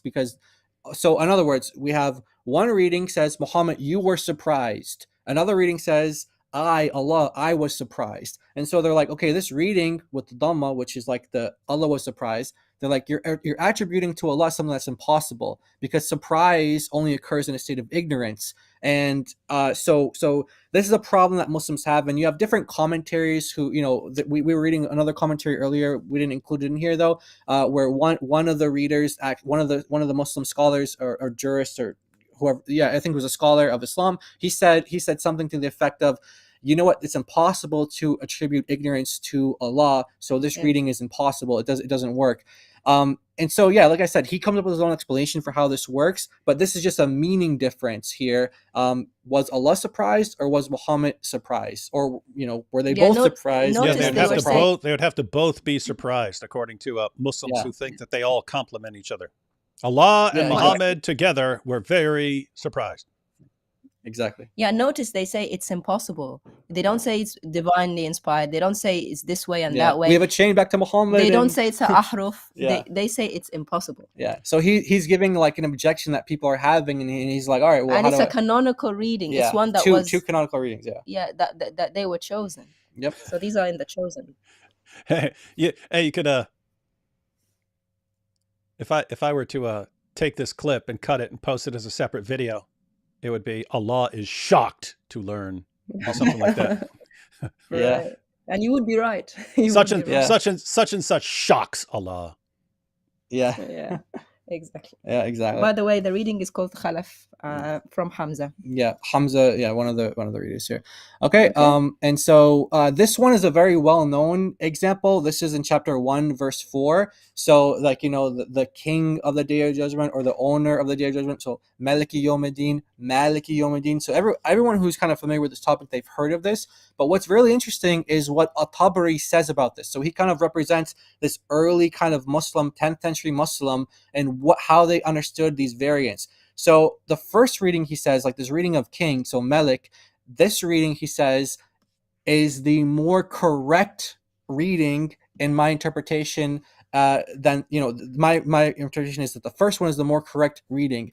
And so he says that, and he gives a reason for this. And notice his reason is not, oh, these are both from Allah and these are both from Muhammad, and Jibril said it both ways. Actually, we have chains that go back to Muhammad, and we know that Muhammad said it because we have this chain. No, he says, he gives like a logical kind of reasoning for this. He says, so the reading of king is like, okay, you have sovereignty, and it describes exclusive sovereignty and kingship to God. But the owner, he says that it's known that you can be a king.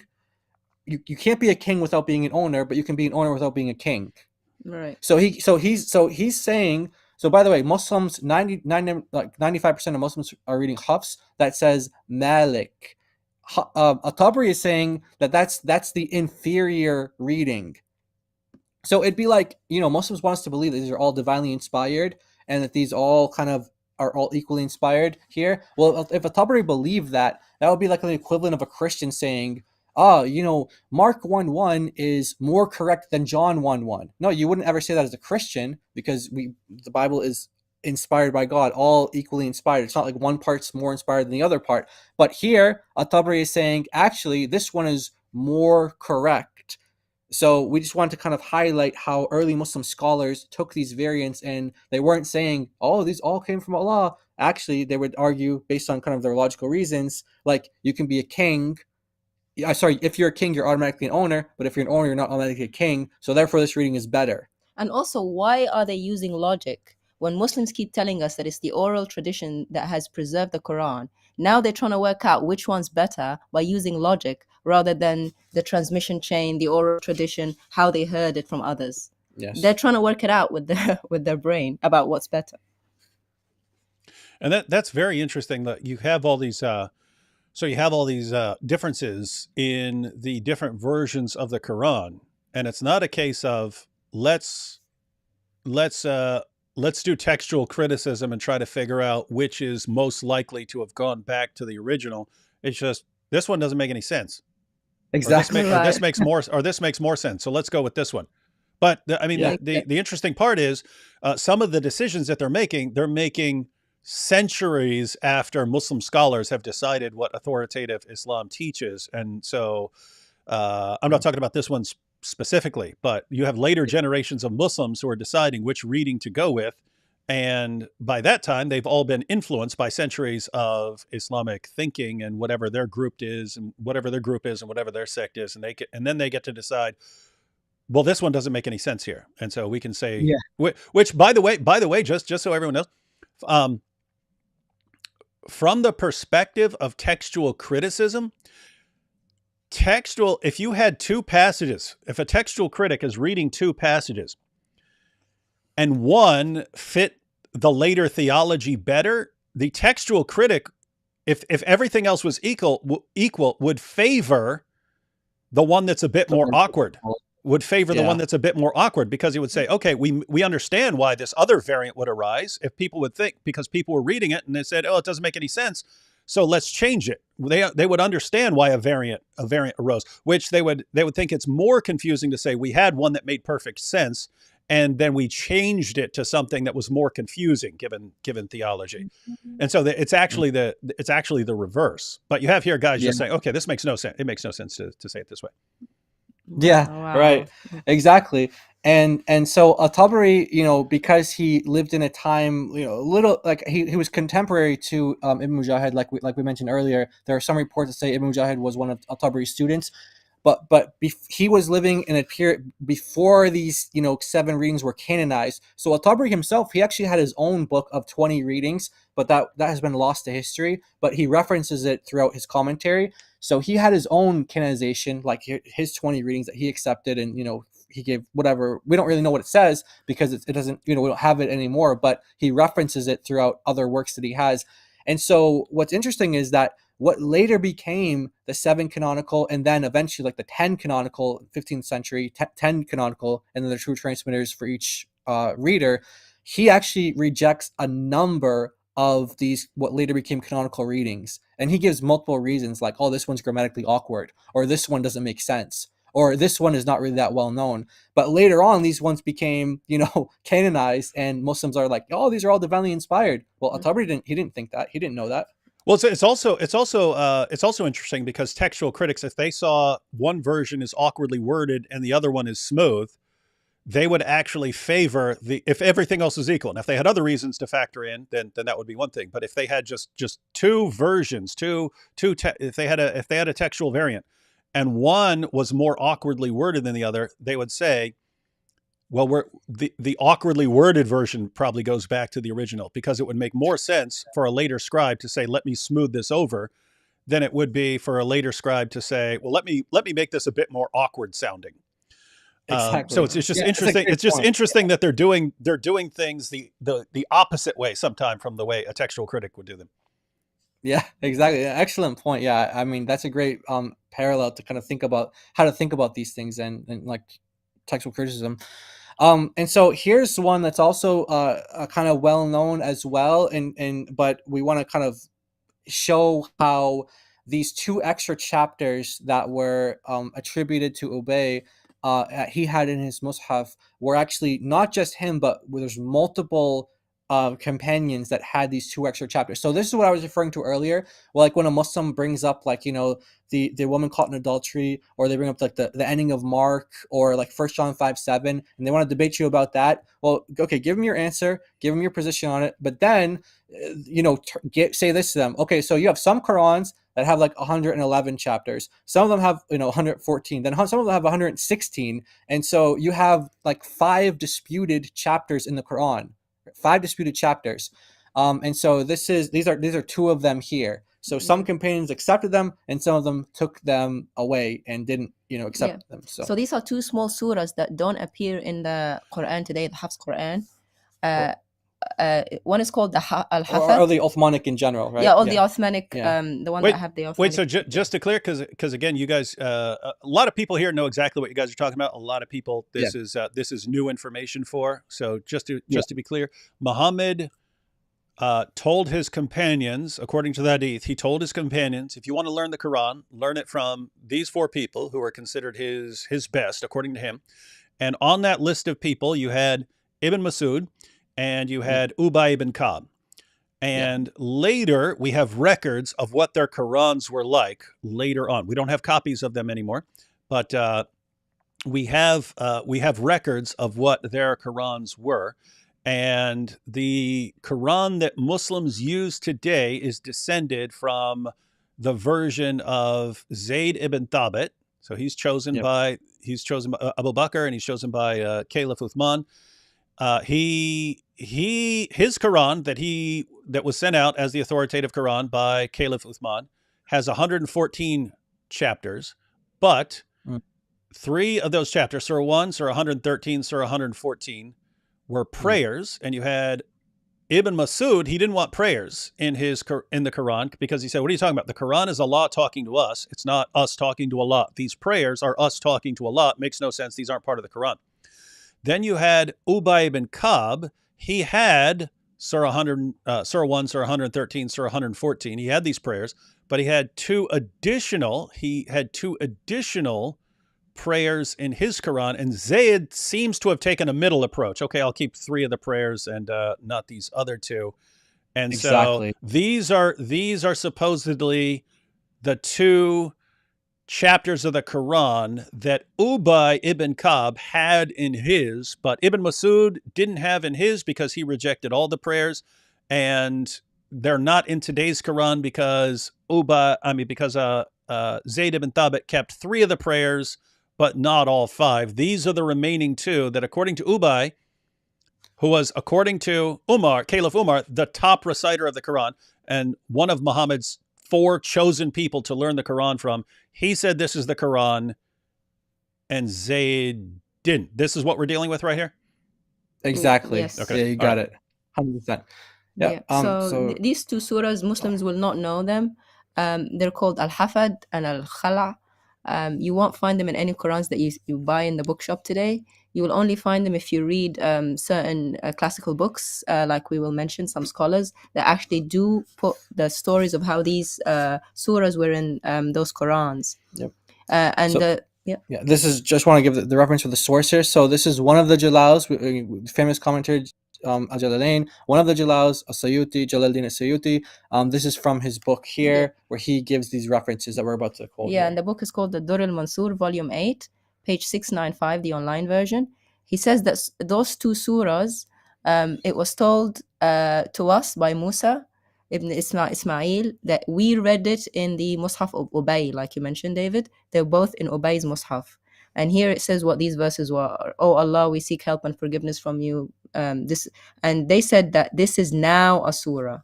Hamad said this is now a surah. Notice the word now. Yeah. Right? It wasn't before.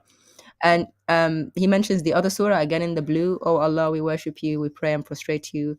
They're like supplications, what Muslims think of as supplications, but they are actually surahs from Allah. Yep. And notice you also have it in the Mus'haf of Ibn Abbas as well. Yep.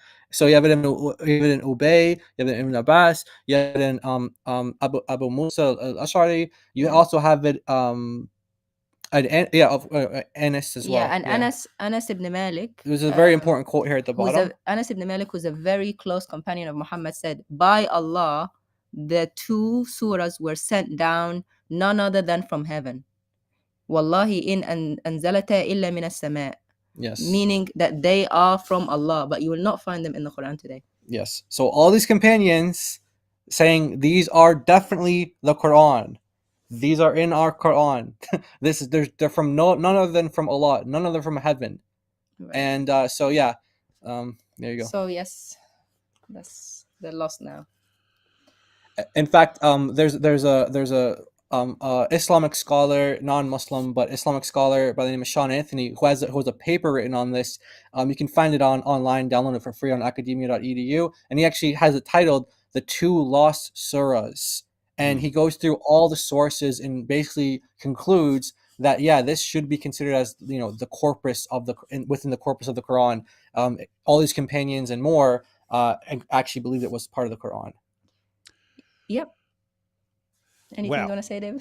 No, it's just interesting because, again, these decisions, so the decision whether to include these 2 chapters or not include them, or whether to include Surah 1, Surah 113, Surah 114 in the Quran, these decisions are made by later people who are disagreeing with people.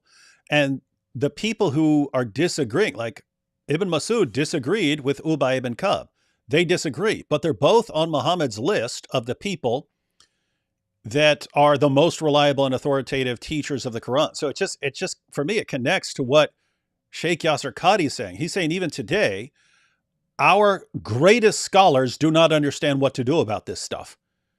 And what do? You go back to the original companions of Muhammad. They didn't know what to do about this stuff. And the ultimate decision is just, well, who's in charge? Oh, Uthman? Uthman's in charge? Okay, Uthman's in charge. Okay, Uthman, you need to figure out something to do about this. Oh, okay, well, I'll just burn all the Qurans and put out an authoritative one. Well, wait a minute. You've got Ibn Masud. He says you got the Quran wrong. And Ubay ibn Ka'b, he said you got the Quran wrong. Well, we don't care about what they said. Let's go with this version of the Quran. When the people he's rejecting, the people he's saying, well, who cares what they said, are the people that Muhammad pointed to who are authoritative on the Quran. But even they didn't agree with each other. And so it's just this, it's this amazing situation where Muslims, did Muhammad know who the best guys on the Quran were? If you say yes, you're in trouble because two of his guys disagreed with each other, and both of those guys disagreed with the later Quran. Yep. So the point is there's no coherent position you can have that makes this all reliable and makes it all make sense. There is no position, which is why Sheikh Yasser Qadhi said, do not let people know about this stuff. You have to keep this stuff away. Exactly. And these two chapters that you guys just pointed out. Guys, this is the same Ubay ibn Ka'b that Sheikh Yasser Qadhi was talking about when he said, once he saw Muhammad claiming that the Quran was revealed in all these different ways and only saw it after the companions started noticing differences. And then Muhammad said, it was revealed in 7 different ways. And then he starts having doubts about Islam. That's this guy. It's the same guy. And by the way, these are actually called surahs as well. So Muslims who say, "Oh no, these are just prayers," there's no prayer called surah so and so, surah so and so. That's why we've highlighted the companion Hamad saying this is a surah. Yeah. So that's one of the arguments that Sean Anthony uses in his article to show you don't have prayers being called surah so and so, surah so and so. So the fact that they were called surahs means that they actually did believe that these were the Quran. Now, some Muslims will say that, hey, these were the Quran, but they were just abrogated later on, and Ubay didn't know that, so he included them in his Mus'haf. So you have all different kind of excuses, but the point is that you had all these different Qurans from among the companions. But that doesn't work. The abrogation excuse doesn't work because that's another ad hoc excuse. Abrogation has to happen from Allah and Muhammad. You can't abrogate after he's dead. Exactly. Companions can't abrogate verses after Muhammad's dead. Yeah. Because it needs to come from Allah, right? That's my take on it. So actually, it doesn't stop there. If you read a little bit more in the same volume, there is actually something called al-Qunut, verses that are no longer in the Quran today. Abdul Aziz ibn Marwan, the brother of the caliph at the time, Abdul Malik ibn Marwan, his brother Abdul Aziz, Muhammad ibn Nasr from Yazid, he said, Abdul Aziz ibn Marwan sent to Abdullah ibn Zurair, saying to him, by Allah, I see you are averse. I do not see you reading the Quran. He said, yes, by Allah, I read the Quran, and I read of it what you do not read of it. I read of it what you do not read of it. So Abdul Aziz said to him, what is it that I do not read of the Quran? And he said, Al-Qunut. And Ali ibn Abi Talib, Muhammad's cousin, told me it's from the Quran. And if you have a look at the verses of the Qunut, which we've got in the red box here, these verses are not in the Quran today. They are called a supplication or a dua. And we have it translated here on the bottom. We have it translated if you want to. It's, oh Allah, we worship you, we pray. Go ahead, read it.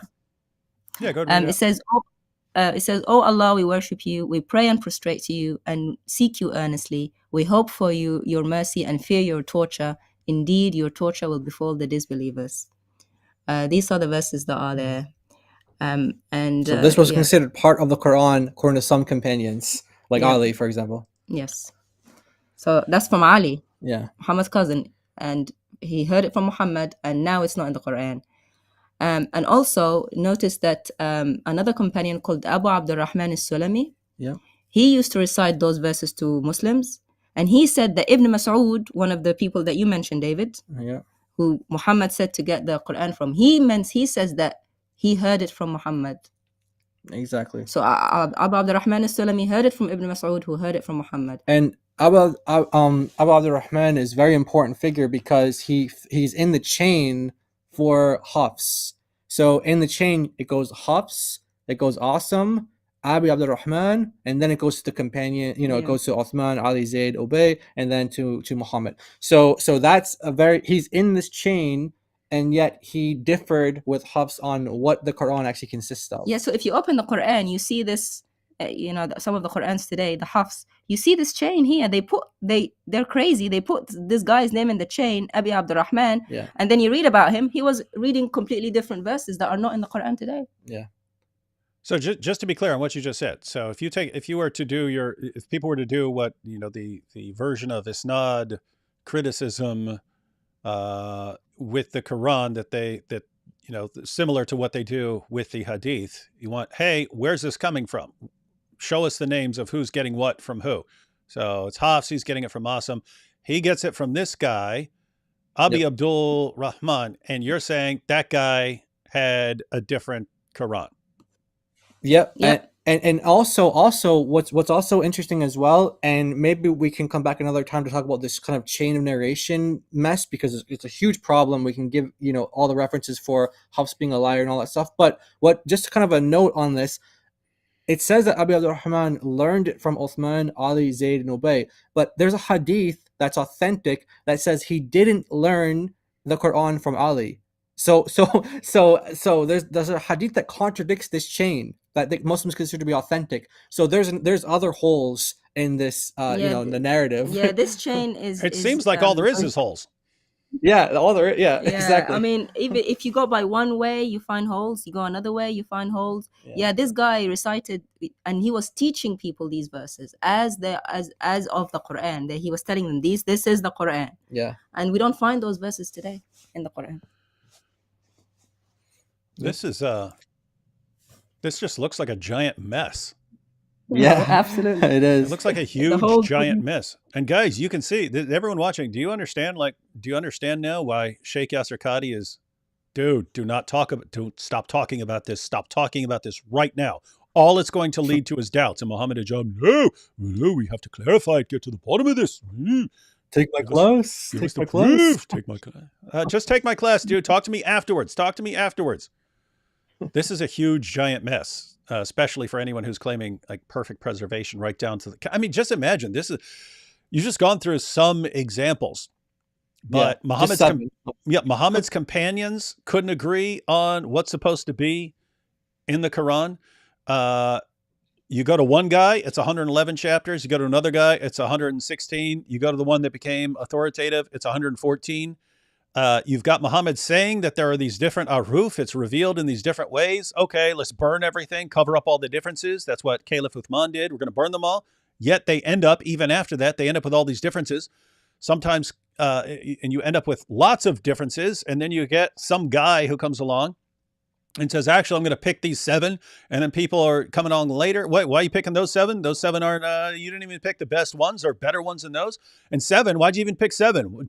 People are going to confuse that with the 7 aruf, and we don't even know what those are. It's just going to cause more confusion. So how about 10? So then it's 7, and it goes to 10. And then, wait a minute, all the students of all these guys are contradicting each other, and they can't even agree on what their teacher said. Okay, we'll pick 2 guys as representatives of each of the 10. And so we've got these 20. And you look and they have contradictory meanings of their verses. And somehow you get to the 20th century and Muslims say, perfect preservation, not one letter's difference anywhere between any 2 manuscripts. And people don't know any better, so they buy this nonsense. And then when it gets pointed out to them, hey, wait a minute, you're lying. We've got 26 different Qurans right here, right in front of your face in Arabic, 26 different Arabic Qurans. How do you explain this? But they don't contradict each other. And they do. They do. They do. Oopsie. Oops. So we have a surprise here at the end, where they ask the Sheikh, okay, they say to us, okay, so you guys are saying Muhammad said it like this, he said it like this, he said it like this, he said it like that. And we've already explained how the early Muslim scholars didn't necessarily view the readings like that, but we know Muslims view them like that today. So he asked the question to the Sheikh, so which one is on the preserved tablet? And you're going to love the answer from Are you the ready Sheikh. for the answer? Here we go. The Prophet said it like this and he said it like that. Allah said it like this and he said it like that. Because they keep asking the question, so which one is in the preserved tablet? What's the answer to that question? The preserved tablet is that of the unseen, and we will not be given access to that. Well, there you have it, folks. You have no idea. But that was actually similar to what Sheikh Yasser Qadi said when Muhammad Hijab tried to get him to say. So Yasser Qadi was he was saying stuff that was extremely damaging to what Muslims believe. He's saying, hey, there are these different qira'at and ahruf, and we actually do not know what to do with this stuff. We just don't know what to do with all these different qira'at and ahruf, and our scholars, they say things, but now we're being called out by non-Muslim scholars, and they're right. The non-Muslim scholars are actually right. Our explanations do not work. So he's saying all of this, and he's telling Muhammad Hijab in that famous interview that they deleted, do not bring this up. Stop talking. Please stop talking about this right now. Muhammad Hijab, please stop talking. He should have just left the interview. It wouldn't have been nearly as damaging. But Muhammad Hijab, see, the problem, Muhammad Hijab's problem was he thought there was actually a solution to this, and there isn't one. And Yasser Qadi knows that Yasser Qadi knew there wasn't a solution. Hijab didn't. Hijab thought, well, I've got the guy who literally wrote the book on the sciences of the Quran sitting in front of me. He's going to be able to clarify this. And so Yasser Qadi talks about the different qira'at and ahruf, and you should never share this information with the Muslim community in general. This is only for people who are becoming scholars. This is the only people who can be trusted with this information. The Muslim community cannot be trusted with this information. Yasser Qadi keeps warning. And then to sort of try and fix everything, Hijab says, if I gave you some blank paper, could you put what is the official Quran on there? Should have been the easiest question in the world. And Sheikh Yasser Qadi said, what? I'm sure people remember Sheikh Yasser Qadi said, not an easy question. It's not an easy question. Sounds like what that guy was saying right there. We don't know. If we were to say, what is the actual Quran on the tablet in heaven, how would we know that? We've got so many differences. We've had so many problems over the centuries. We couldn't do it. And it just destroys the entire narrative. It destroys it. And again, the takeaway question is, Muslims, how in the name of common sense do you keep going back to the same guys who do nothing but lie to you over and over again? How do you keep going back to the same guys where their scholars are saying, keep this secret from them, keep this secret, hide this information from them, conceal this, do not tell people this, give them lies. It's better for them. How do you keep going back to the same guy who the same guys who think it's okay to give you lies to keep you from doubting your religion? How you do that? I don't know. Yes, and another question is, did Allah preserve it like He promised? Because remember, it's a promise in the Quran, Surah 15, verse 9, we will preserve it. So has He? And if He hasn't, then He's not God. And that's the end of it. And you know what? I thought about this as well. I haven't really developed it as much as an argument, but I've been kind of thinking about it. There is a verse in the Quran, chapter 4, verse 82, which says, like, if this book is from other than Allah, some will say, many contradictions, but actually the Arabic is ikhtilafin, which means differences. So it says if there are many differences, then this book is not from Allah. And, of course, there's the subject of how many is many differences, but I think we've shown plenty of differences, just in these 7 examples, but there's multiple, I think Hasuna is like over 9,000 or so. Right. She's documented thousands of differences. So by that verse, if it's not from Allah, then there'll be many differences. Well, we can show many differences, many different versions, and by the Quran, therefore it's not from God. Well, so multiple layers of problems here. So one, given what Allah claims, so if you ignored modern Muslim dawah and so on, and you just said, okay, here's what Allah says about the Quran. He says it doesn't contain these, it doesn't contain differences or discrepancies or however people want to translate it. And so, well, given all these things we have, namely, you could pick a version, you go to Hafs and you find contradictions within the Quran, but then you factor in different versions of the Quran and you have contradictions among the different versions of the Quran. So the question for Muslims would be, one, does this, do these things meet the requirement of Surah 4, verse 82? Do these differences add up to enough of a problem? But then two, since you have all these different versions of the Quran and all these problems over time, has Allah kept his promise in Surah 15:9 to preserve the Quran? So keep in mind, that's without thinking about modern dawah. If you just looked at those claims in the Quran, is Allah correct? Has Allah made his case? That's if you ignore the dawah guys. If you go to the modern dawah guys, they spent decades just completely lying to people and thinking, obviously it's indisputable, they believe that it's okay to deceive even Muslims if it helps you have a false confidence in Islam. They would rather you have a false confidence built upon a foundation of lies than for you to know the truth and doubt and leave Islam. How do you trust those guys? I'm legitimately trying to understand it. Apart from just massive brainwashing that somehow takes place in the Muslim community, where you're incapable of questioning these guys, no matter how much they lie to you. I can't understand it. Again, if it were a politician, if it were a Christian scholar, if you catch the guy lying over and over again, how do you keep going back to him? I couldn't do it. I wouldn't trust a person anymore. If you told me one flat out lie and I found out it was a lie, I would not trust you anymore. You may be saying true things in the future, and you may be able to win back my trust after explaining the lie and then showing how you've changed, your character has improved, then I might come to trust you in the future.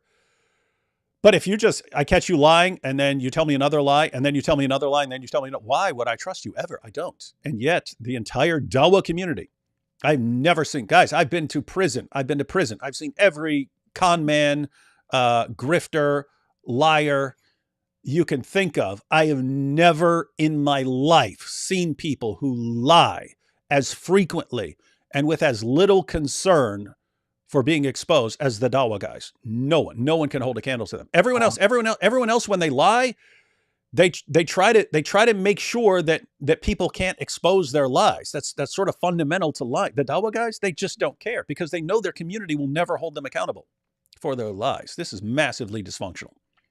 Dysfunctional. All right, guys. Anything else you want to share or sum up or anything else before we take some super chats? Yeah, no, that was a great summary from you, and I think that we covered all of the things that we wanted to do, right? Yeah, thank you so much for having us and for sharing your knowledge with us as well, and your explanations are really good. And thanks for going live a little earlier than normal for us as well. We really appreciate that, and it's really been an honor to be with you, and hopefully we can have more in the future, more streams in the future. Oh yeah, absolutely. And guys, anytime you have anytime you're putting together a presentation or something like that and you want to get out there, let me know. My channel is totally open because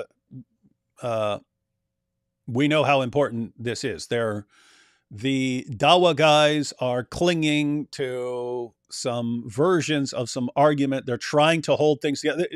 If anyone wants the big picture of what's going on, if you go back 20 years, the attitude in the dawah community was, we don't actually have to do anything because we can sit back and we're going to win by birth rates.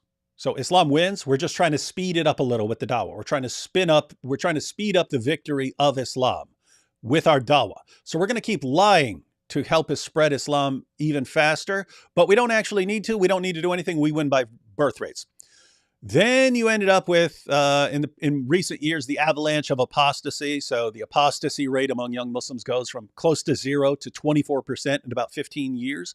And Muslims start panicking. And then the attitude changes from, we don't have to do anything. We can sit back and watch and we win by birth rates. The attitude goes to, well, if we sit back and do nothing, we're in trouble because the apostasy rates are accelerating much faster. And pretty soon the birth rates are not going to. So we need to do something now. We need to do something. And so All of Dawah right now is basically trying to hold things together, trying to plug the leaks in the boat long enough for Islam to take over certain areas and they can silence people by force. So they're telling every lie and trying to hold on to any argument they can. They're trying to hold it together long enough for the birth rates to get them to a point where they can just silence people, stop people from criticizing Islam. That's what they're trying to do right now. We're trying to not let them do that. We're trying to make sure, no, you actually are not going to rescue Islam by lying. And so what do we need to do here? You got to keep exposing them. And so you got to learn this information. And guys, if a bunch of people learn this information, if a bunch of people, you could just focus on one of the examples. Like you could focus on the example of Lot's wife. Learn that, take that clip. You can download this video, take that clip, just take the screenshot or something like that, and just go share that all over the place. If hundreds or thousands of people do that, over time you destroy another myth. So what's the myth being spread right now? The Dawah community is spreading a lie that we can account for all these differences in these different qira'at and so on because they don't contradict each other. They complement each other because they all go back to Allah somehow. They all go back to Muhammad or something. No, they actually contradict each other. So you're lying. You're lying here. So you want to expose it until people have no confidence in their leaders. They have no confidence in the scholars. They have no confidence in the Dawah guys. And what do? Eventually, they say, we can't trust what we hear from these guys. These are the biggest bunch of liars the world has ever seen. We need to investigate this for ourselves. That's when they're on their way out of Islam. And that's when it all collapses.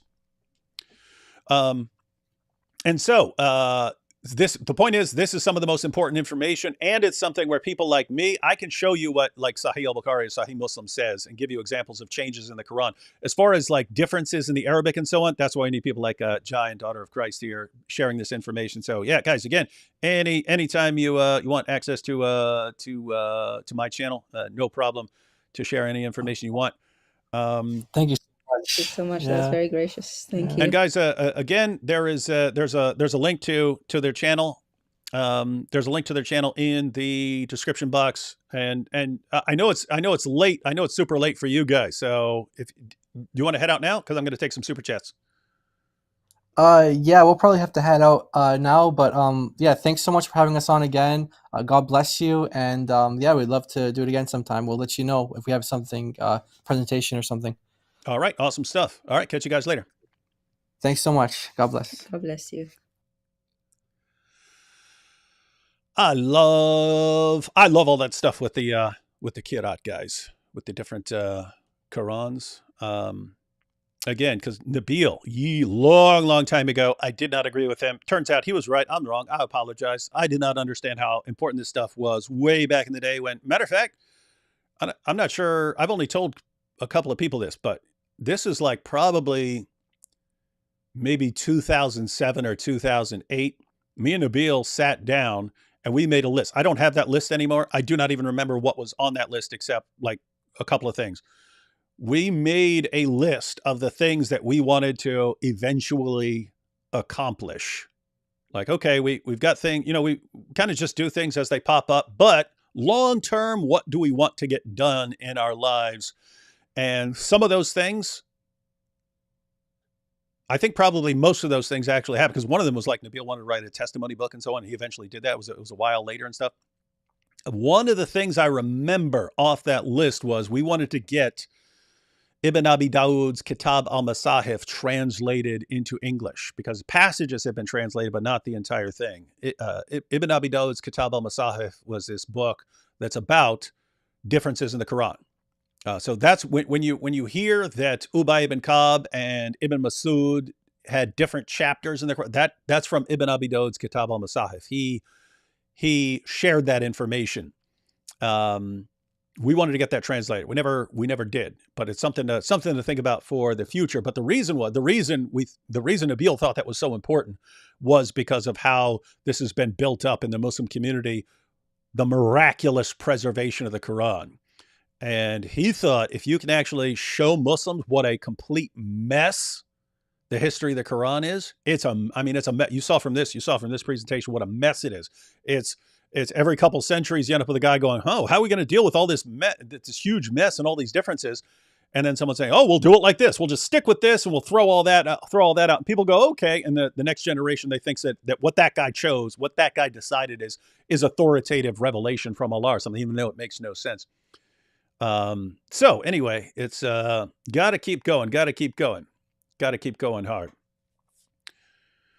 And so that's why it's everyone should be subscribing to Jai and Daughter of Christ channel. The link's in the description box, because you definitely want to see everything they put out, and you want to be sharing that information, because this, again, in my own mind, I would not think that textual variance or confusion about canonization or something like this, or this like massive, huge issue, from the way Muslims think, it's devastating. It's like completely destroys their confidence in Islam when they find out about it. And that's why Sheikh Yasser Qadhi and Muhammad Hijab had to take down their stuff. I mean, they took that interview down. It was destroying Muslims.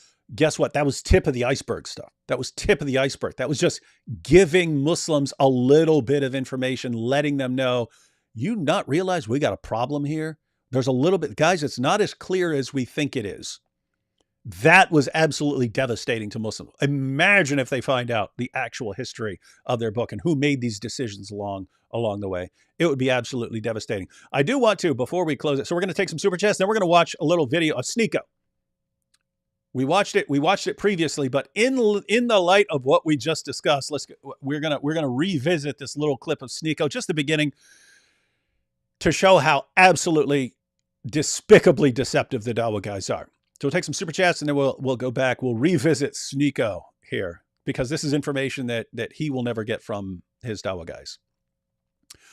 Kai here. So Kai was the one who was saying that he was with a Christian group in the 90s, and they had discussions with Muslims, and they didn't know anything. They didn't know much about the Quran, but they used what we call the Islamic dilemma now, that the Quran affirms the Christian scriptures, yet contradicts the Christian scriptures. And they said that actually worked. That worked out well.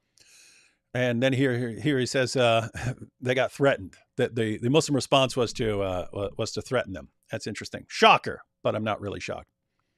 Sahih Christian says, by Ezra. Ezra, of course, for anyone who's new here, is the son of God, according to Jews, according to the Quran. The Quran says that Jews believe Ezra is the son of God. And in the Hadith, you find out that Jews worship Ezra. You can ask every Jew. You can go to every single Jew on the planet. Millions of them. You could go to every last one. Do you worship Ezra? No. You believe Ezra is the son of God? No. What are you talking about? Somehow Allah says, no, that's actually it's actually what Jews believe. By Ezra, it was in the Gospel of Hebrews, not the book. An early church father cited the adulterous woman story and attributed it to the Gospel of Hebrews. Masab should become the smile of Islam. We're talking about Islam. Masab has one of the most epic stare downs ever. Looks very intense. He would do very well if he ever had. Well, he's been in jail and so on. So, but yeah, he'd do very well walking into a prison looking like that. People wouldn't want to mess with him. But he looks a little strange when he smiles, like he's kind of forcing himself to smile. So yeah, you could consider that the smile of Islam. Greetings from Finland. I was fasting from YouTube for Easter's Great Fast and started watching D-Wood and AP again after it ended, watching every video. I'm now only at the 2 weeks old lives. Yeah, we have a lot of live streams. By the way, guys, I've been thinking, just because we get lots of requests, I get all these complaints. Like after I post like a 3 or 4 hour live stream, the people will come in and complain. Why is this 3 hours long? I don't have that attention span. I don't have 3 hours. And I'm always like, why are you watching it then? The YouTube is filled with videos. We have tons of short videos. If you don't like long live streams, some people do like long live streams. Some people sit there with the entire long live stream. Some people hang out. We hang out like a community. We hang out the entire time. Some people like that. What if you don't like that? It's easy. Don't click on it. So I get I just wonder, because there's most of the videos on YouTube I would not want to watch. It never crosses my mind to go around all those videos and say, I don't like this. I wouldn't watch this. Okay, well then don't watch it. You have that. That's you have your own computer and you have your own ability to click on things. So I don't understand why people complain. Why is this video 4 hours long? Because some people watch 4 hour videos. Some people do. If you don't, watch something else. So that's my normal attitude. But at the same time, I understand the point, and lots of times in our live streams, we'll talk about something like even during this live stream, they gave multiple examples. Jai and Daughter of Christ gave multiple examples of sort of contradictions in different Qurans or so on, or various problems. I'm thinking I might make a separate channel for like clips like that. In other words, if I can take a section, like a 5-minute section, and it's a coherent point where someone explained, like again, if Jai and Daughter of Christ just explain one difference between two versions of the Quran, and it's sort of a standalone video. I'm thinking I might, after our live streams, chop up a couple of sections where we're making one point and post that on a separate channel for people who don't want to watch the entire live stream. So anyway, long story short, our brother from Finland here, if you don't have time to watch the full live streams or something like that, I might be posting like the separate little sections on a different channel for people who aren't going to watch the really long live streams. Let's see. Hope either Jai or DOC is Turk, or I'll have to unsub. That's weird. Most people have the opposite reaction. Like they better not find out that they're Turks. Random jizya, just to remind you, don't eat paper Quran again. Instead, make cheeseburger with ketchup, written Quran verses instead. I can do both. The Great North strikes again, eh? The Great North. Just take out the great part and say the North. And A. You see, we burned the Quran, but he burned it not. But so it was made to appear to him, and those who differ only strengthen our iman. I've been thinking about that as a response to any question or objection that anyone could ever offer. I mean, Muslims, like a Muslim, what? Explain this to me. I'll go, first explain that you're really here. Show me how I know that you're really here and Allah's not tricking me. How do I know Allah's not just trick? Given what you believe, how do I know that Allah's not deceiving me into thinking you're asking that question?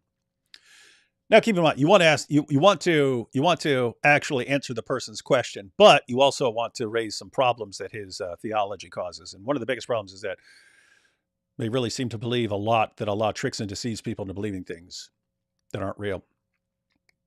My leather straps are happy to see you're live today. Here are some shekels to cover my jizya. Peace be upon you. Yes, we like all the shekels. We like electronic shekels, but we also got the paper shekels right here. I wish I'd thought about this before I left Israel, because I would have like brought back piles of shekels to make it rain shekels on me sometimes. It'd be fun stuff.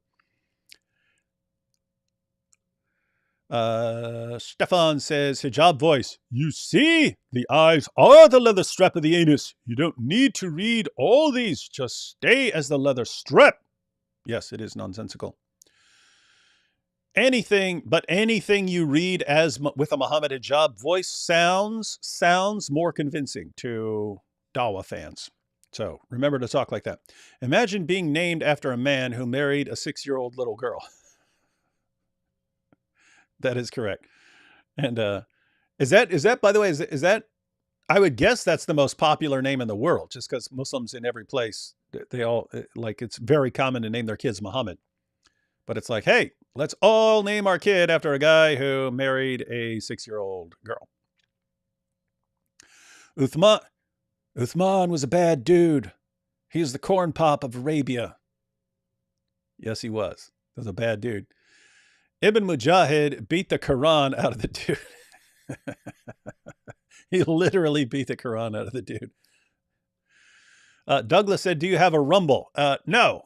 But that's another one I want to start. Because, guys, it's a situation where, as I was just pointing out, the Dawah guys understand that they're in a race. They understand. The rate of apostasy is accelerating rapidly. But they're looking at the birth rates and saying, hey, if we can hold things together, if we could just hold the line long enough to where we start taking over areas and then we can execute people for criticizing Islam, then we'll win that way. We don't want that. We don't want them to win that way. So we also have to understand that we're in the middle of a race right now. We're in a race. We're in a race to accelerate that apostasy rate even more and to see the collapse of Islam before it can take over and force people into saying what they want to say. So that would include using everything we have available to us And that would include not just YouTube, but, X and Rumble and all these other sites. And so that's something. No, I don't have a Rumble, but I'll probably make one. In fact, if I'm setting up another YouTube channel for like short segments, it'd be weird to call it should call the channel Inside David and AP's Shorts or something like that. I don't know what to call it. I don't know how to call it with short. I don't know how to call it shorts, like short versions. I don't know how to call it shorts without people thinking about being in our shorts. I don't know. But maybe if I'm setting up another YouTube channel, maybe I'll put that one on Rumble as well, and then I could just upload the videos there as well. Pants Schmantz says, this has been super interesting and enlightening. What a wonderful gift you provided. Really, thank you. We'll try to memorize this. Yeah, so guys, notice there was lots of information there. That's all information that you could learn. You might not know the Arabic. You might not want to take the time to learn Arabic and so on, but getting the meaning of everything that was saying and learning that, you will already be light years ahead of the vast majority of Muslims that you'll ever come into contact with. So it's good to learn. But again, as I pointed out, even for people who don't have time to learn all of this, you don't have to. Learn one thing, learn one example, learn one source, learn one verse where you have differences and so on. Learn one thing and share that. If 1,000 people who think, well, I can't learn all this, well, guess what? If 1,000 people who aren't going to learn tons of stuff learn one thing that actually refutes a lie, that's huge. That's huge stuff. Chloe says, please, if you can, to everyone watching, please help support the hero of Stoke. So that is the She Was 9 Years Old guy. See my community for this link to help him. I love you all. Chloe. So Chloe, on Chloe's channel, she has a link to a GoFundMe. Apparently, the She Was 9 Years Old guy, is in a bit of trouble. Once people found out who he was, looks like it's affecting his, and I'm hearing this lots, people. And I don't know what the situation is with Jai and Daughter of Christ. So notice they don't want to show their faces and so on. When people show their faces, if they can be harassed, if the Dawah guys find out who someone is, and that person just has a normal job where they work somewhere, they start contacting and harassing the person. As soon as they find out like how to identify you, they harass you, send threats and so on until you end up losing your job. And that's their goal. It's a warning. Do not ever criticize Islam or we will destroy your life. So I've seen this multiple times where someone who puts their face out there or someone can find out their name, then they become targets. It might not be target of actual violence, like people try to kill them or something, but you harass them, you harass their families, you harass their work and so on. Then they lose their job. Looks like that's what happened. I normally try to vet GoFundMes because it is easy to fake. Put up a fake GoFundMe and so on. So I normally want a little vetting. Chloe, I see you've already made a donation, so you can post comments. You've already posted one. You posted, "You're my hero." Ask him to get in touch with me and AP because we'd be happy to. We've been wanting to have him on for a while, but if this is actually, just want to verify this is actually him. But we'll have him on. He can explain the situation, explains what happened, and no doubt we can. It would not take us long to help him out with what's happened to him, because we know the people who watch. There are a lot of generous people in the world who are happy to support other people for doing the work they're doing. So we would be totally happy. We just want to. We'd like some confirmation that this is definitely him, and that this is the situation he's in. But anyway, that works out well because we'd love to have him on.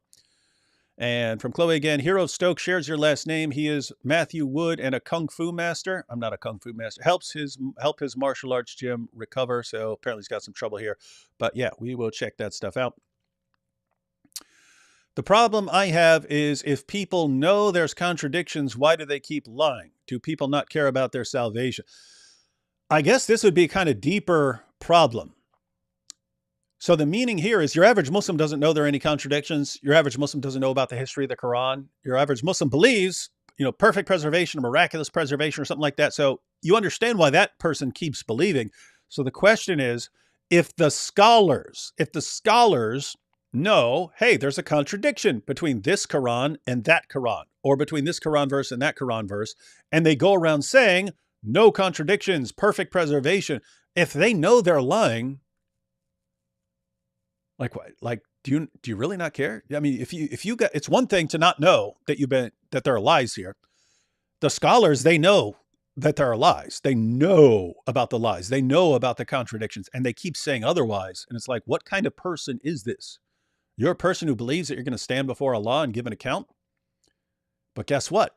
If you believe that it's acceptable in your religion, that it's okay to lie to keep people in Islam, then you think it's okay. But the question that then arises is, how could you believe that you are defending the truth when you think that you have to defend it with lies?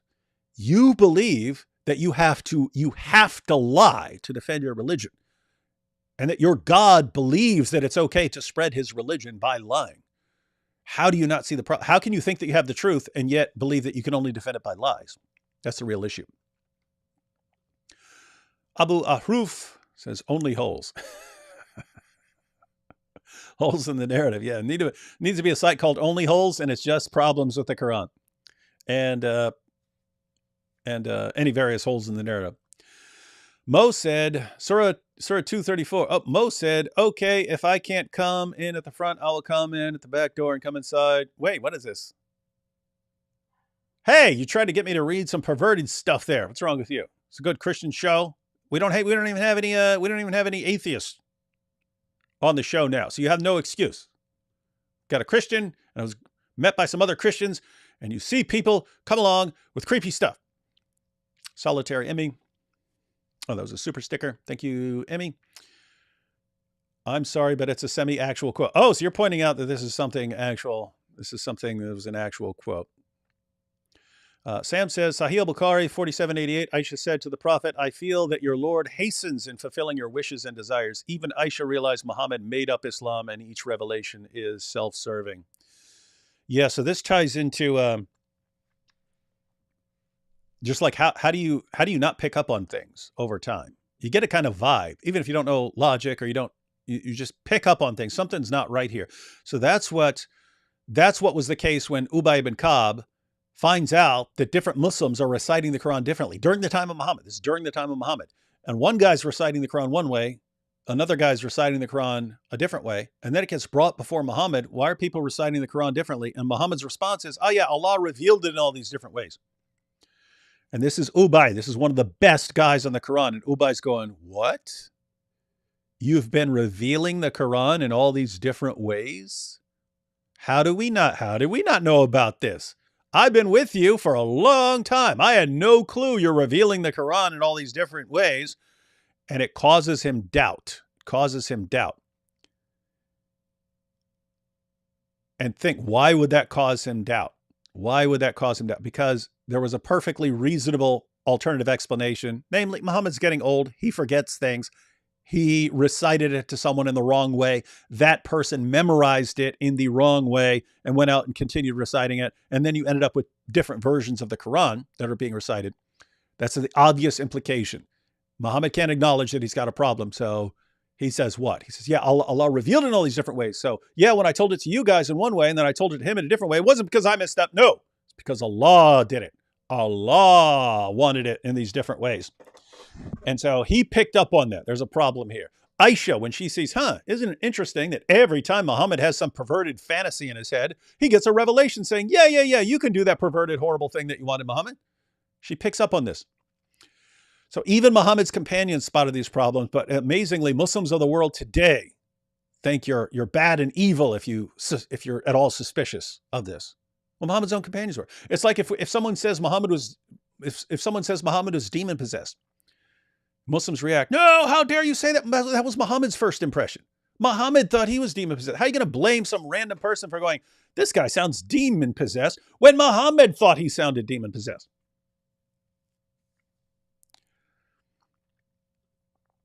Super chat. Oh, no comment. Thank you, Mimi. I'm not reading this guy's comments anymore.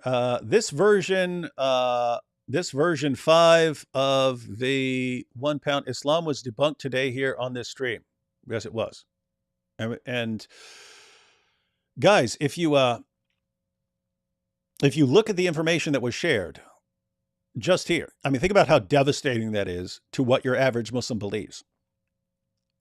It's completely devastating. Just finding out that these issues were there in the history of the Quran, that there was all this confusion the entire way through the Quran, and it exists to this day.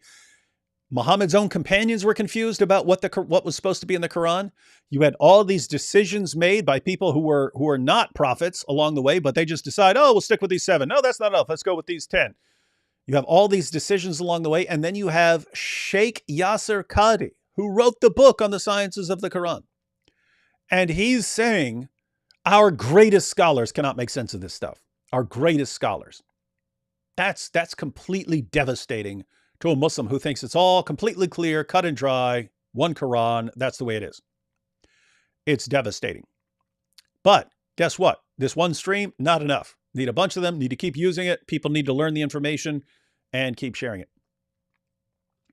Oh, this is a good idea. I don't know how I'll work this into a title, but don't call it shorts, call it Aisha-sized videos. That's actually good, Aisha-sized videos, meaning short videos. But then if we're making it Aisha-sized videos, we'd have to make them all like 9 seconds.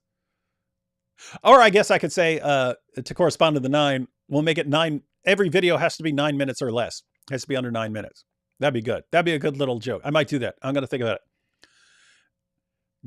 God bless you, brother David, for your unrelenting work in exposing the lies of those serpents. They have nothing. That's why they never talk about the Quran. That's true. They have nothing. Guys, the reason they cannot stop using lies to prop up their religion is because they know they got a problem. They know they got a problem. And we can't let them get away with it. And it's hard. It's real hard. It takes a long time. It does work. It may take 10 years, 15 years to expose a lie to where the actual Muslim community starts catching on. It works. It works. You just got to keep at it. I was going to give AP shekels to buy a new Lambo, but I guess those will go for David's brother now to rebuild his Muay Thai madrasa. Yeah, that will. Yeah, AP doesn't need another Lambo. Running Decade says, of all the arguments against Islam, which one do you think makes more Muslims get doubts and leave the religion? And what's the strongest one? Is it the same? Now, Running Decade, we actually have some intel on this, but I'm not sure it's decisive, but it's relevant. But years ago, I don't have it right here. AP actually has the screenshot. Years ago, Muhammad Hijab did a poll. He asked Muslims, of all the reasons for doubting your religion,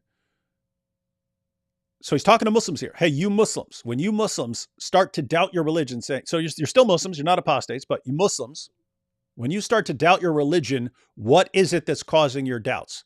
Is it because someone's making some strong case for another religion?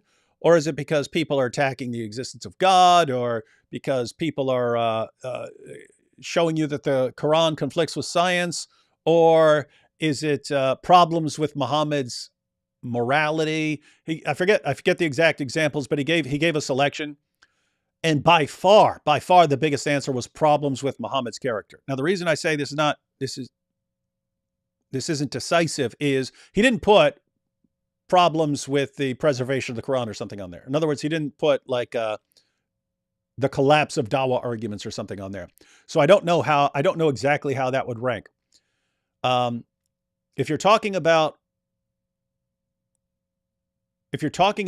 arguments that are, different people have different arguments that they like I like the Islamic dilemma. I can't say that that's the most effective argument against Islam. It's just the one I like best. But it's for a variety of reasons. We know that problems with Muhammad's character cause a lot of doubts in the Muslim community. So if you wanted to say what's going to be most effective in causing Muslims to doubt, we have reasons to think that problems with Muhammad's character, and so this would be things like Muhammad having sex with a 9-year-old girl, Muhammad taking the wife of his own adopted son, and after causing the divorce by lusting after her, Muhammad telling his followers they can have up to 4 wives when he got 9. Things like this, problems with Muhammad. We know that is among the biggest. I'm not sure because Hijab didn't do a poll on the collapse of these Dawah arguments or finding out that their scholars are a bunch of liars. I don't know how that would rank. But I would say if you wanted to pick one, probably go with problems with Muhammad. But I would say this is important enough, given how it exposes the lies, that you should probably be going to this one. So I would, if I were you and I was trying to think what is going to be most effective, I would learn 1 or 2 problems with Muhammad, share those widely, and learn a couple of these problems with the Quran and share that widely. Call your shorts channel up the Puba's shorts. Oh, make it about him. Up the peace be upon him shorts. Up the Puba's shorts. Why don't we hear more about Dan Gibson's theory about Muslims facing the wrong direction when praying? Watch The Sacred City and read his books. Yeah, so the issue there is, according to Dan Gibson, early mosques were facing a different city. So they're supposed to be facing Mecca, so that when you line up to pray, you're actually, even though you're in a mosque in some other country, you're still facing Mecca. Dan Gibson has argued that the early mosques are facing a different place. They're facing Petra. So this calls into question the history of early Islam. I can't talk about, I can't say what other people think. Me personally, it's a situation where I would want to verify it. So in other words, I'd want to be actually looking up latitude and longitude coordinates and stuff like this and verifying everything. And even then the implication, when I think what the takeaway is, if you believed that these mosques were facing a different city, the conclusion would not be necessarily that Islam is false. The conclusion would be that some of the early history of Islam was rewritten to make it Mecca-centric, let's say, to make Mecca the center.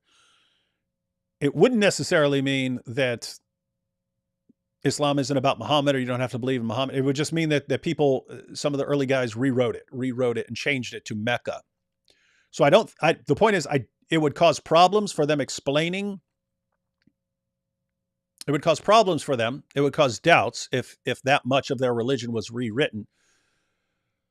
But it wouldn't necessarily falsify Islam. So I tend to focus on things that I think are falsifying Islam. But this can be, what Dan Gibson has argued, can be combined with more skeptical approaches of people like Jay Smith and Robert Spencer, who don't just have that issue. They think that the entire early history of Islam was all fabricated. But that's a very expanded argument. And here we have Beatrice. Why not videos in Arabic? What do you mean? Why am I not making videos in Arabic? Or why aren't they making videos in Arabic? I'm not making videos in Arabic because I don't speak Arabic. Now, if you're asking why Jai and Daughter of Christ don't make videos in Arabic, they may. I don't know. But that's not my call. All right, so we wanted to get, before we close out, wanted to get back to this video of Sneeko. Given, for those of you who saw what we just saw about the different Qurans and how they're selected and what some of these differences are, I wanted to just revisit our good friend Sneeko when he showed up to Speaker's Corner. And Sneeko shares what he's been learning from the Dawah guys. Sneeko shares what he was learning from the Dawah guys. Watch what happens when Chris starts giving him just some basic information about the Quran. I don't know. I was wondering. Hello there. Are you Sneeko? Yeah. It's good to meet you. I'm a Christian. It's funny that he asks, is that Sneeko? So he doesn't actually know him by sight. He just heard this guy's Sneeko. And he's All right, do you mind if I have a dialogue? All right, brother. Hello. We got a Christian but ethno-nationalist over there. We'd be interested, you know. Guy with the ribbon. And Yeah. Not sure why someone's trying to veer Chris away from Sneeko. You definitely want to address Sneeko if he's there. Oh. He looks Jewish up there. Yeah, let's talk. Sure. You see. Sure. That's funny. Then Sneeko tries to put him over there. Hey, that guy's Jewish over there. What he's doing. So I was wondering what your perspective was about the preservation of the Bible and the Quran. Right, the Quran has never been changed. Never been changed. So there's only one Quran. Yeah, there's only one version of the Quran. Only one version of the Quran. Yeah, and since then, like, people have been able to recite it, even if all the Qurans were burned, we'd be able to. Right. Because the oral. Do you hear every single thing he just said? It is standard Dawah script. This is why it's a problem, ladies and gentlemen. This is why it's a massive problem. Everything Sneeko just said is like the first thing that Dawah guys will feed to to either a person they're trying to get to convert or a person who has converted. Only one Quran. If you destroyed every Quran in the world, they'd be able to put it back together just from memory because so many people have it memorized. It's all complete, insane, idiotic nonsense. It's lie. But this is what they feed to them anyway. Now, let me back that up slightly just so we don't miss anything that's been said. But my goodness, watch what happens to Sneeko here. Yeah, and since then, like, people have been able to recite it, even if all the Qurans were burned, we'd be able to. Right. Because the oral tradition, you know exactly what it is, so you can recite it. Oh, I can't recite it, but people can memorize it. Yeah. Right. Yeah, brothers can. So do you accept that there's 10 qira'at of the Quran, 10 different readings? Sure. Do you accept that there are 10 different readings? Sure. Sneeko has no clue what he's talking about. He's about to say that this is the first time hearing about this, but he just says, sure. That's some sort of personality thing. I've heard that Sneeko's like this. You can just start saying things and he'll just agree. Yeah, sure. Great point. Yeah. Ooh, you've given me a lot to think about. But I mean, he just said one Quran. Then this guy says, but what about the 10 Qira'at? Oh yeah, sure. Let me back that up. This is amazing stuff. Oh, I can't recite it, but people can memorize it. Yeah. Right. Yeah, brothers can. So do you accept that there's 10 qira'at of the Quran, 10 different readings? Sure. Okay, but those 10 different readings are obviously different, right? Okay. So if Sneeko just said only one Quran. If all the Qurans in the world disappeared, we could put it together because there's only one Quran. He made the claim. He heard from the Dawah guys. Then Chris says, do you accept that there are 10 Qira'at? Sure. Do you accept that there are differences? Okay. It's amazing stuff. There's 10 qira'at. You know what this reminds me of? Sneeko was on with Destiny, and Sneeko now is a defender of child marriage because Muhammad taught it and he defends it. But then when he was live with Destiny, he had all the building blocks in his head. As Destiny's asking him questions about why pedophilia would be wrong, everything Sneeko said would make Muhammad wrong. He's saying children are not capable of consent, things like this. And it's everything you would need to condemn Muhammad, and yet he's accepting all of this.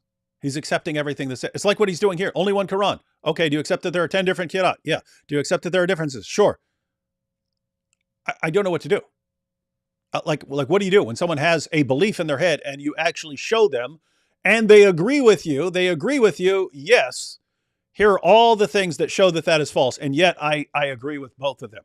It's weird thinking. Of the Quran, 10 different readings. Sure. Okay, but those 10 different readings are obviously different, right? Okay. So if they're different, then there's not one Quran, there's 10 Qurans. Okay. So there are 10 Qurans. Okay. There's one Quran. That's right. There's one Quran. Hey, so there are 10 Qurans. Okay. This is amazing. I don't know what to do. I don't even know what to do here. Once you've thrown out basic logic and you are willing to accept the idea that, yes, I can have in my head that child marriage is perfectly acceptable and that child marriage is a horrible abomination and should be punished. Once you can accept there's only one Quran perfectly preserved and simultaneously there are 10 Qurans and they're different and you don't see a problem, I don't know what to do. It's like having an argument or discussion with someone where you're trying to prove something. Believing in logic is kind of like the price of admission. Like if you don't believe in logic, if you believe contradictions are okay, then how do you even proceed? Because you could prove that someone is completely wrong. If the person just says, okay, you're right, when you show that he's completely wrong and he still believes whatever he says that you've just proven wrong, he just believes both. Like what do you even do at that point? But that's Dawah. You take that back, there's only one Quran? That's the first time I've heard that. Well, no, well, I mean, I said it to you, you accepted it, so I assume you know about it, right? You're not just taking my word for it. What are the 10 versions? No, so there's different citations, just like there's different accents. There's a British accent, there's a Texas accent, there's a... Did you catch that, guys? What did he do? Sneeko believes that there's only one Quran. Sneeko believes there's only one Quran. Chris says, hey, there are 10 different Qira'at, 10 different readings, and they're different. They're not the same. Sneeko says this is the first time he's heard of it. Another Dawah guy, so he's sort of Sneeko's Dawah handler while he's there at Speaker's Corner, meaning, hey, someone needs to keep their eye on Sneeko because these guys are going to produce some doubt, so you have to step in when necessary. So this guy steps in and he gives the standard Dawah lie. These are just accents. It's just different accents. And he's talking, oh, there's a British accent, there's an Australian accent. People have different accents. That's what these different Qira'at are. Guys, we looked during this live stream. We went through some of the different Qira'at. Some of them give contradictory. You go to one version, it says that Lot's wife stayed behind in the city. They all left except Lot's wife.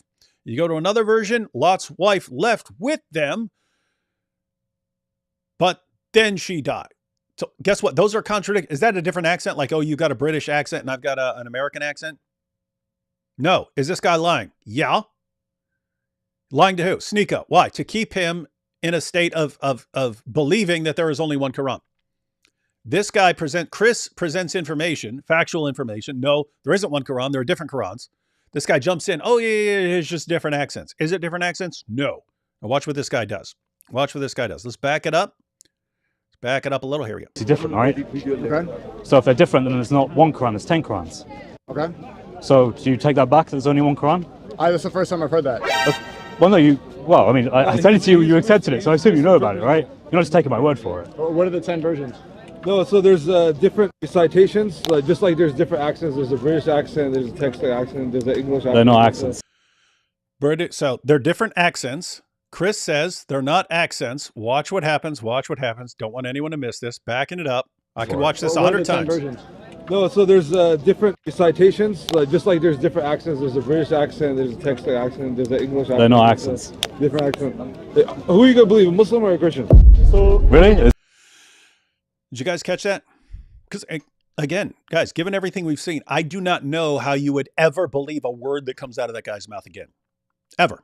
Until he repented, apologized, came back and said, this is why I was lying. This is why I repent. I thought it was acceptable to just make things up and lie constantly, but I've changed now. And here's the proof that I've changed my ways. I would never believe anything that guy says again. Sneeko, I could, because he just seems like pretty dopey and he's trying to learn on his way and he has a problem with basic logic and so on, but doesn't mean he's deliberately being deceptive. He's finding out this information. The guy who's with him, total liar. And look at what he just did.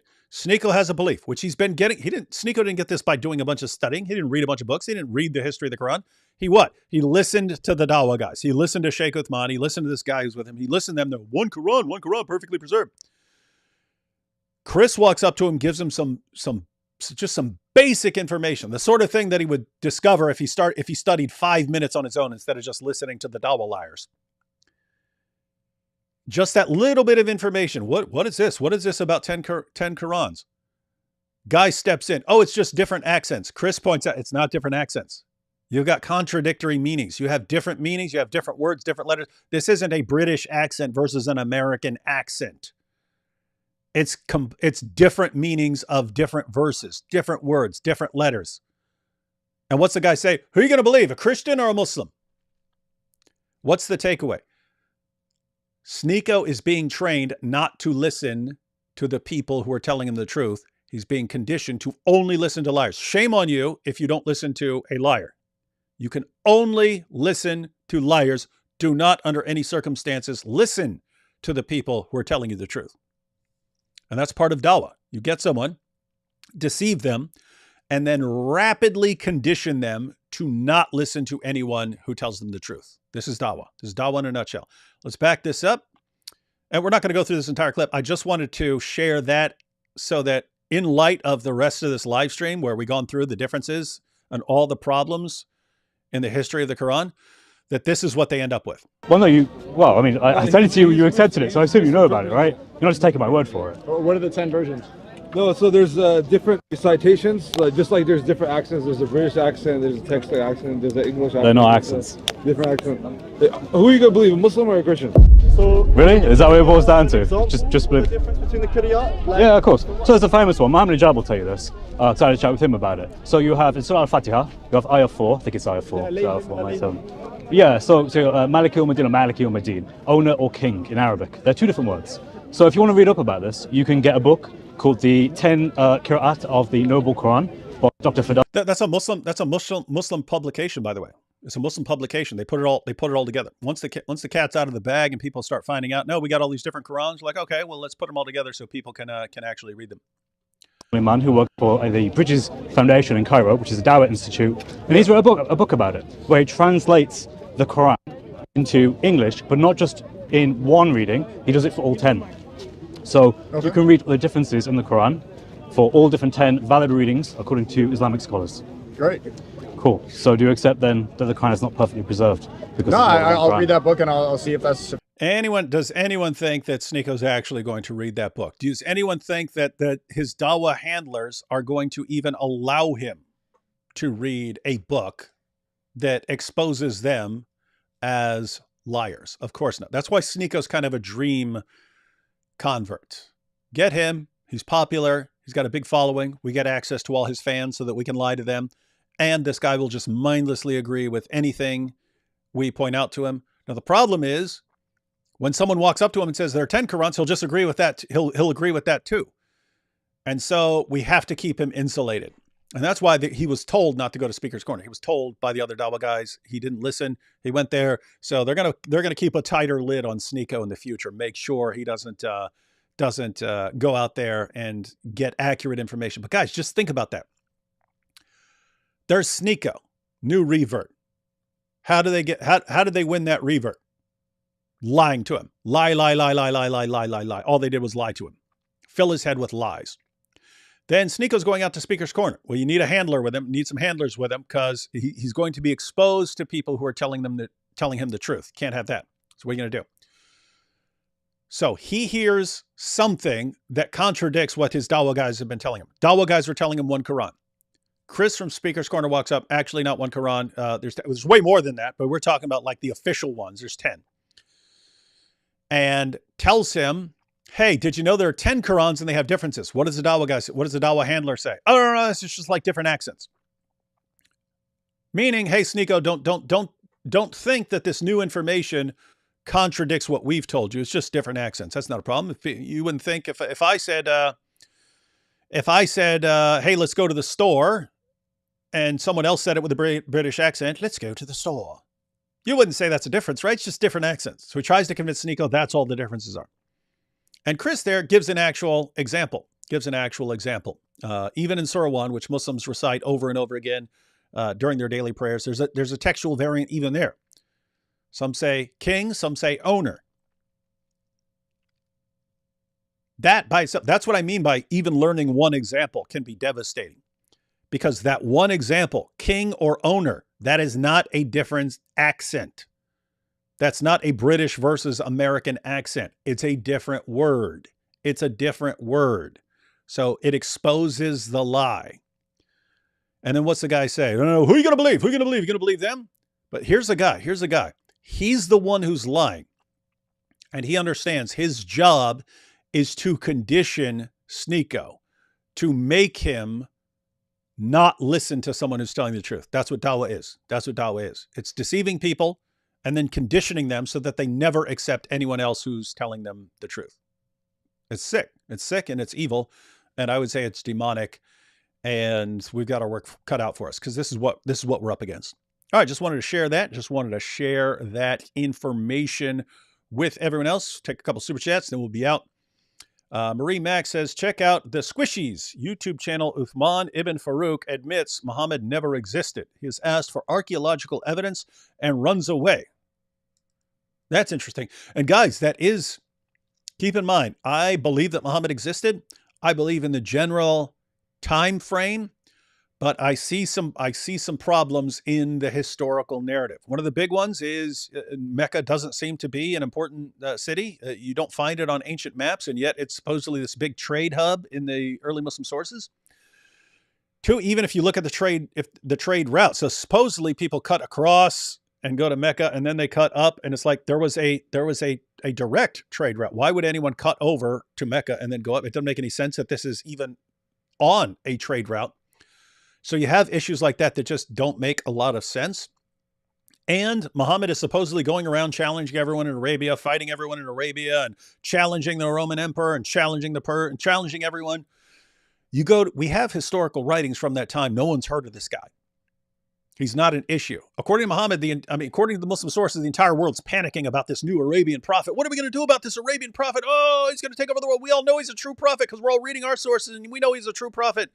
You go to the sources of the time, no one's ever heard of the guy. So there are problems. There are problems. I still believe he existed because I'm looking at other historical principles, like the principle of embarrassment. If you were a later leader and you decide you want to invent a religion, there's lots of stuff in the Muslim sources that make no sense for someone to invent. It's a principle of embarrassment. If you're going to invent things, you're going to invent things that help your case, not things that hurt your case.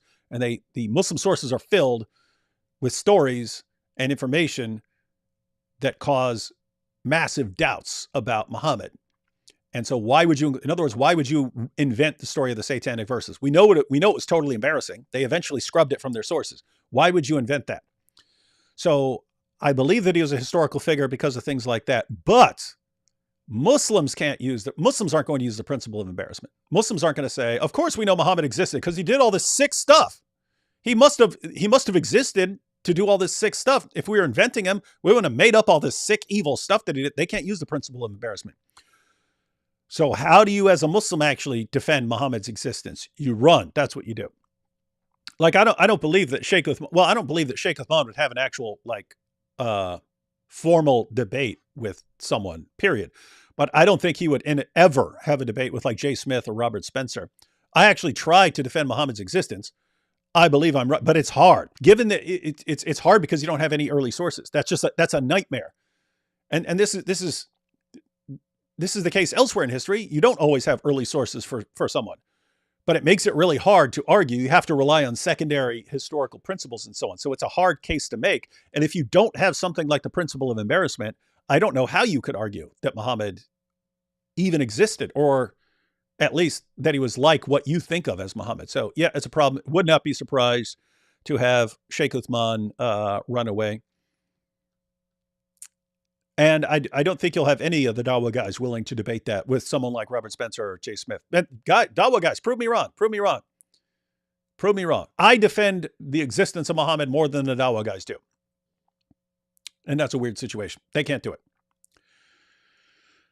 Sneeko tried to pull perfect preservation in the debate with Destiny.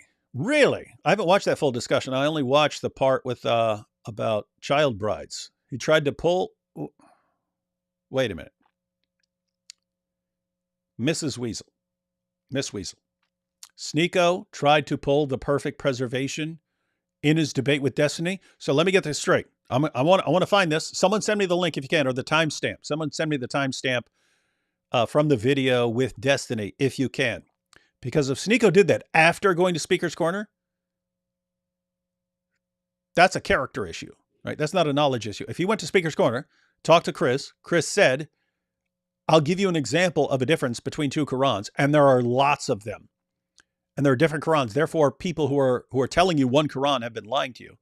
If Sneeko heard that, and then later goes with Destiny and says, yep, perfect preservation right down to the letter, that's a problem. That's a problem. That would give me a more negative view of Sneeko. Keep in mind, so I've never viewed Sneeko as like evil. He seems like a young guy who got really popular and did what lots of young guys would do if they got extreme popularity. Used it, lots of money, go around messing around with lots of girls. I get all that. It means you got too famous to handle for young. It's bad. It's bad if you're a young guy and you get too famous. You get messed up. But that doesn't mean that you're like an evil deceiver or something like that. And with his comments about Christianity and Islam, it's okay. He's really gullible. He's really gullible. Anytime some Dawah guy comes along and tells him something, he just mindlessly agrees with it, even if it's obviously stupid and wrong.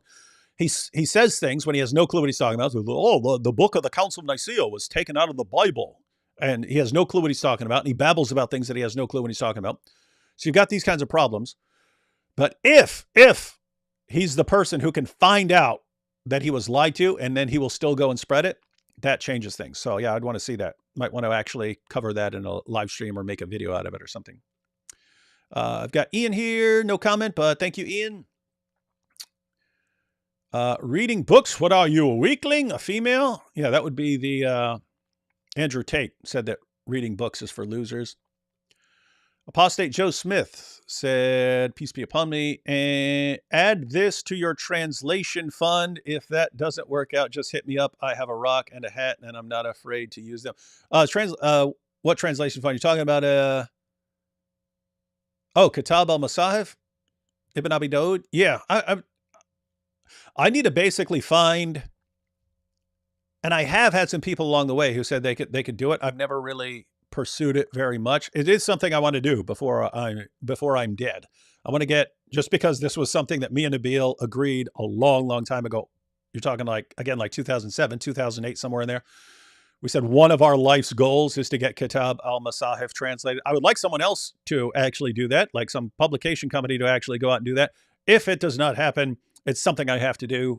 Just, it's a matter of personal honor thing. We agreed we were going to do it, and it hasn't happened yet.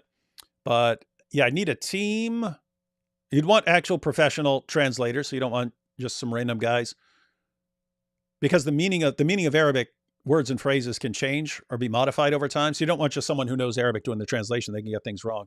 So you need someone who actually knows like the Arabic of that time and so on, and probably a team so they can check it. You need the whole translation done. But I have had people saying they could put it together. But yeah, I'd have to do it.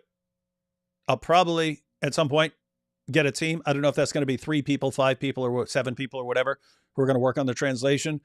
But I'll find out what it's going to cost. Like how much it's going to cost for you to translate this entire thing and then get this in print, and then probably do a fundraiser and get the whole thing covered, and then we all have it. It'd be cool too, because then we can just release it on the internet and also have it in hard copy for people who want a hard copy. And let's see, Z-Beam, thanks for the last super chat here. Rap artist from Australia would love to create a rap song with you. Put some bite-sized apologetics to get the truth out there. Sample song on my channel. That is Z-Beam. I'm going to take a screenshot there. Not everyone who says they're a rapper is a good rapper, but yeah, wouldn't mind being in some songs. Wouldn't mind some cool apologetic songs, especially involving Prophet Muhammad, doing some fresh rhymes. So yeah, we can work on something. All right, guys. So yeah, wanted to get this out with, there's, mentioned this a bit earlier, but there are people like me, and I can quote the Muslim sources on the history of the Quran. As far as different qira'at, I can look at look at the translations and so on, but to have people break down the Arabic, that's where you need people like Jai and Daughter of Christ and so on. Lots of other. You have the channels like Rob Christian and Christian Prince and so on, and they can do this stuff. But needs to be a lot of this. Needs to be a lot of exposing the differences in the Quran, because we want every lie of every Dawah guy to break down. We want them all exposed, and we got to be relentless. All right. What is this? Oh, I'm sorry. I was looking at some of the other comments. I thought they were directed towards me. It wasn't. All right, ladies and gentlemen. I think I'll be back with Robert tomorrow for This Week in Jihad. I think AP wants to go live on Thursday. We'll see what happens. I actually have some clips that I got ready for Sunday. Had some clips that I got ready for Sunday of some current events that I wanted to go through, and we ended up covering Bishop Marmari Emmanuel, because he came back that day and had no idea, so we went through his sermon and so on. I'm going to see if AP can fit it into a schedule to go through some of those clips, because some of those were kind of time sensitive. In other words, it's like circulating news that I would like to discuss. So we'll see when we can fit that in. All right, everyone. Again, go back through that presentation. Either, if you have the time, learn that stuff in general, even look up some of the sources and so on, become masters of that material. If you don't have time to learn all that material, learn something. Focus on learning one thing. What the information in one screenshot, the information about one verse, and share that. A bunch of people learning one thing and sharing it makes a world of difference. So whatever time you have available to you, whatever your level of knowledge, you can help expose the Dawah. All right. Should I play the song? I'm going to play the song. Ain't gonna follow no child molester, sex offender, private pretender. Ain't gonna follow no child molester. Islam's not for me. Islam's not for me. Islam's not for me. Catch y'all next time.